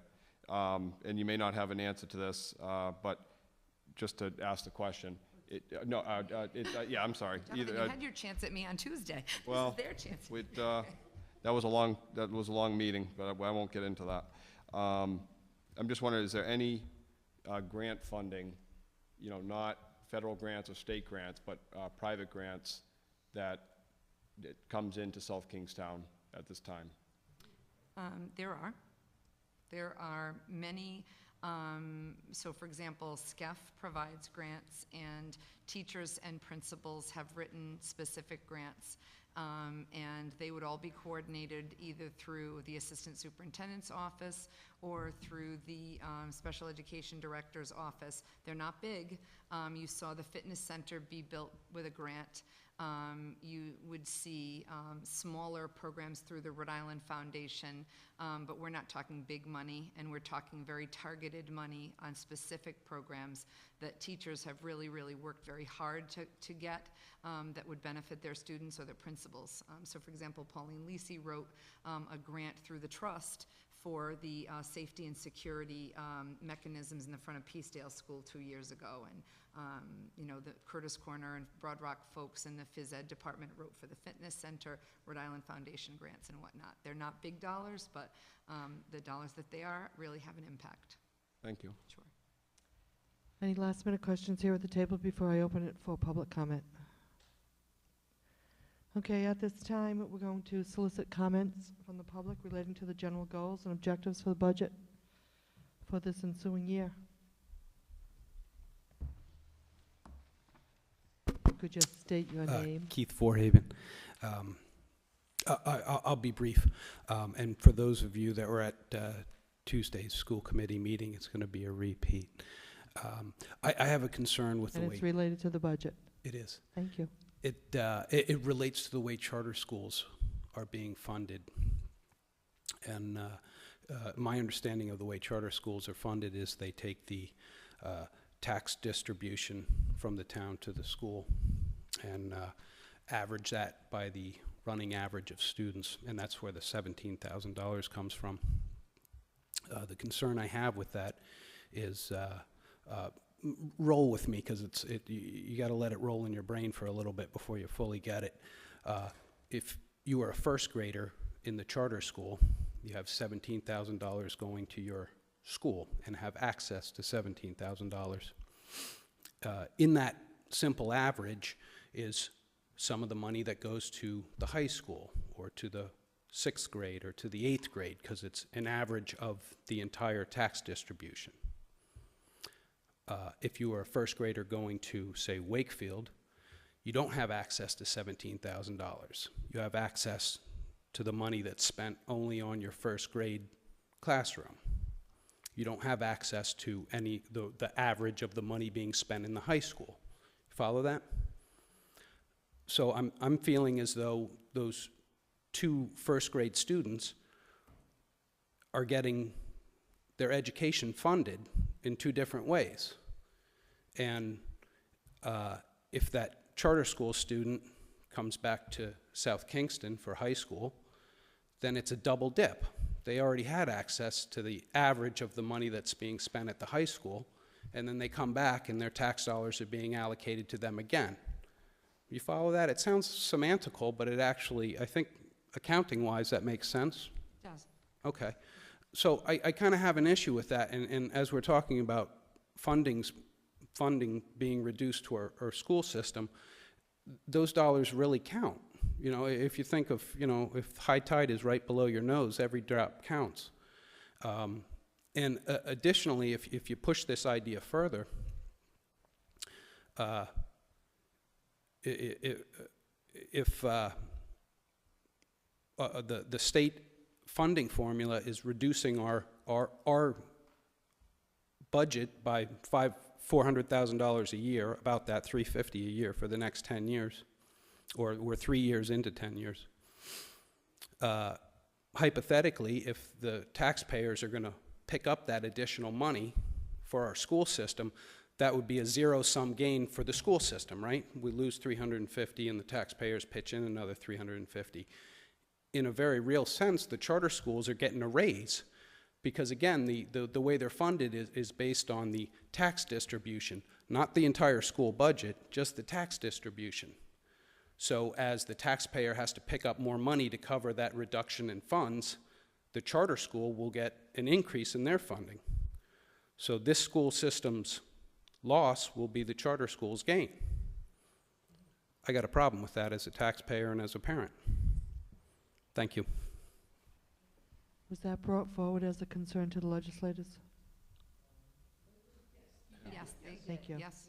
Thank you. Other comments? Thank you, Keith. Other comments from the public? Seeing none. Jim? I just wanted Steve to help us out with the charter school costs. I thought we're around 11,000 that the town's contributing, about 1,000 from the state, but what's happening this year? I don't know what the numbers are. You got the numbers? Next year is there? $12,300. Thank you. But the other thing too, Jim, is that the fallacy in that argument is that we have children move through the school system that come in and out on a year-to-year basis, sometimes within the year. And we can have somebody who, a very expensive requirement for education, and have them go away and then come back years later. I mean, our responsibility under statute is to educate any child that resides within our community.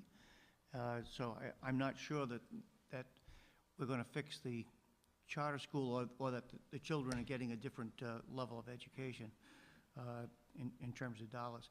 I did want to add one additional thing is, because we have new members with council and school committee, and we will be looking at the changeover with the software, I want to make sure people are aware that we will probably be getting a recommendation, both to council and school committee, on the companies that will be hiring for software services in January. In fact, we're hoping to have the recommendation completed for the first meeting in January.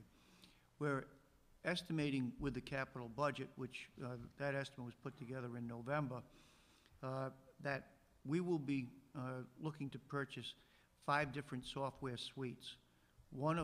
Two of those suites directly involve the school department. First is for the financial, payroll, and human resources suite, and that'll deal with everything from purchasing through general ledger to any of the accounting that's required. One of the things South Kingstown is trying to do is to end up with a software system that's global for both town and school. Our objective is so that we're using the same software, so that we have one platform for each of the systems. We'll still maintain books the way we need to maintain books, but they'll be under one system rather than just sharing data from foreign systems. What we found in this process is that we're probably one of the few communities that are looking at trying to go with a single system. We will be looking at employment of 3 different companies with 3 different types of software. But the school system will also participate in cost sharing associated with the tax assessment and collection suite, simply because 78% of what we collect is being collected on behalf of schools. So what we'll be looking at is that type of a cost sharing. Once we get finals as far as the numbers for both the software and the training programs that are necessary, and the expediter, will be using an outside consultant to assist us in the installation of those systems. Once we have all of those costs outlined, we'll then be able to do the proportionate share distribution. At this point, through capital budget, the council has put aside about $360,000, the schools $350,000, and the utilities and leisure service programs will be funding those as well. But this will be coming to you soon. Our objective would be to get those companies into development, installation, and conversion with an initial target date on the financials to start for July 1. Do I think we'll meet that schedule? Probably not. But our target will be at that level, because it would be nice to be able to change with the fiscal year. But that means that we've got to get the contracts completed, we've got to get the authorizations from town and school to move forward with it. The system, or the process to date, has probably taken in excess of 100 hours on behalf of the school department, my time and Alan's time, as well as key staff within each of the departments. So it's been a very thorough investigation into the types of the software, and I think we're close to a decision, but I don't want this to be something new that comes to people once you see that information in early January. Al, is there anything you want to add on it? I think you covered it all. The conversion is gonna, take some time, and, there'll be growing pains, but the tools that we'll have when we're done with the full implementation will be just, I think, very helpful as far as future budgets and tracking expenditures and being able to generate reports that we can't generate at this time. The system that we had in place, I don't think you mentioned that, and we've had that in place since 1985. So it is a legacy system. It's been a great system, but it is time to do the upgrade at this time. And what we've found, both on the town and the school side, is that because of the limitations associated with the existing mainframe works, we're developing everything through Excel base.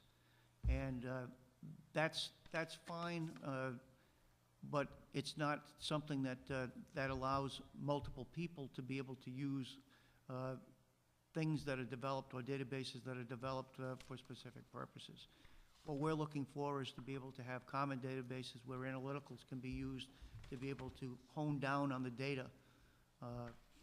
But understand, this is going to be a very difficult process for the town and a difficult process for the schools, because while we're learning a new system, while we're converting to a new system, we still have to operate the existing system. So you've really got double duty that's going to be required for many of the employees.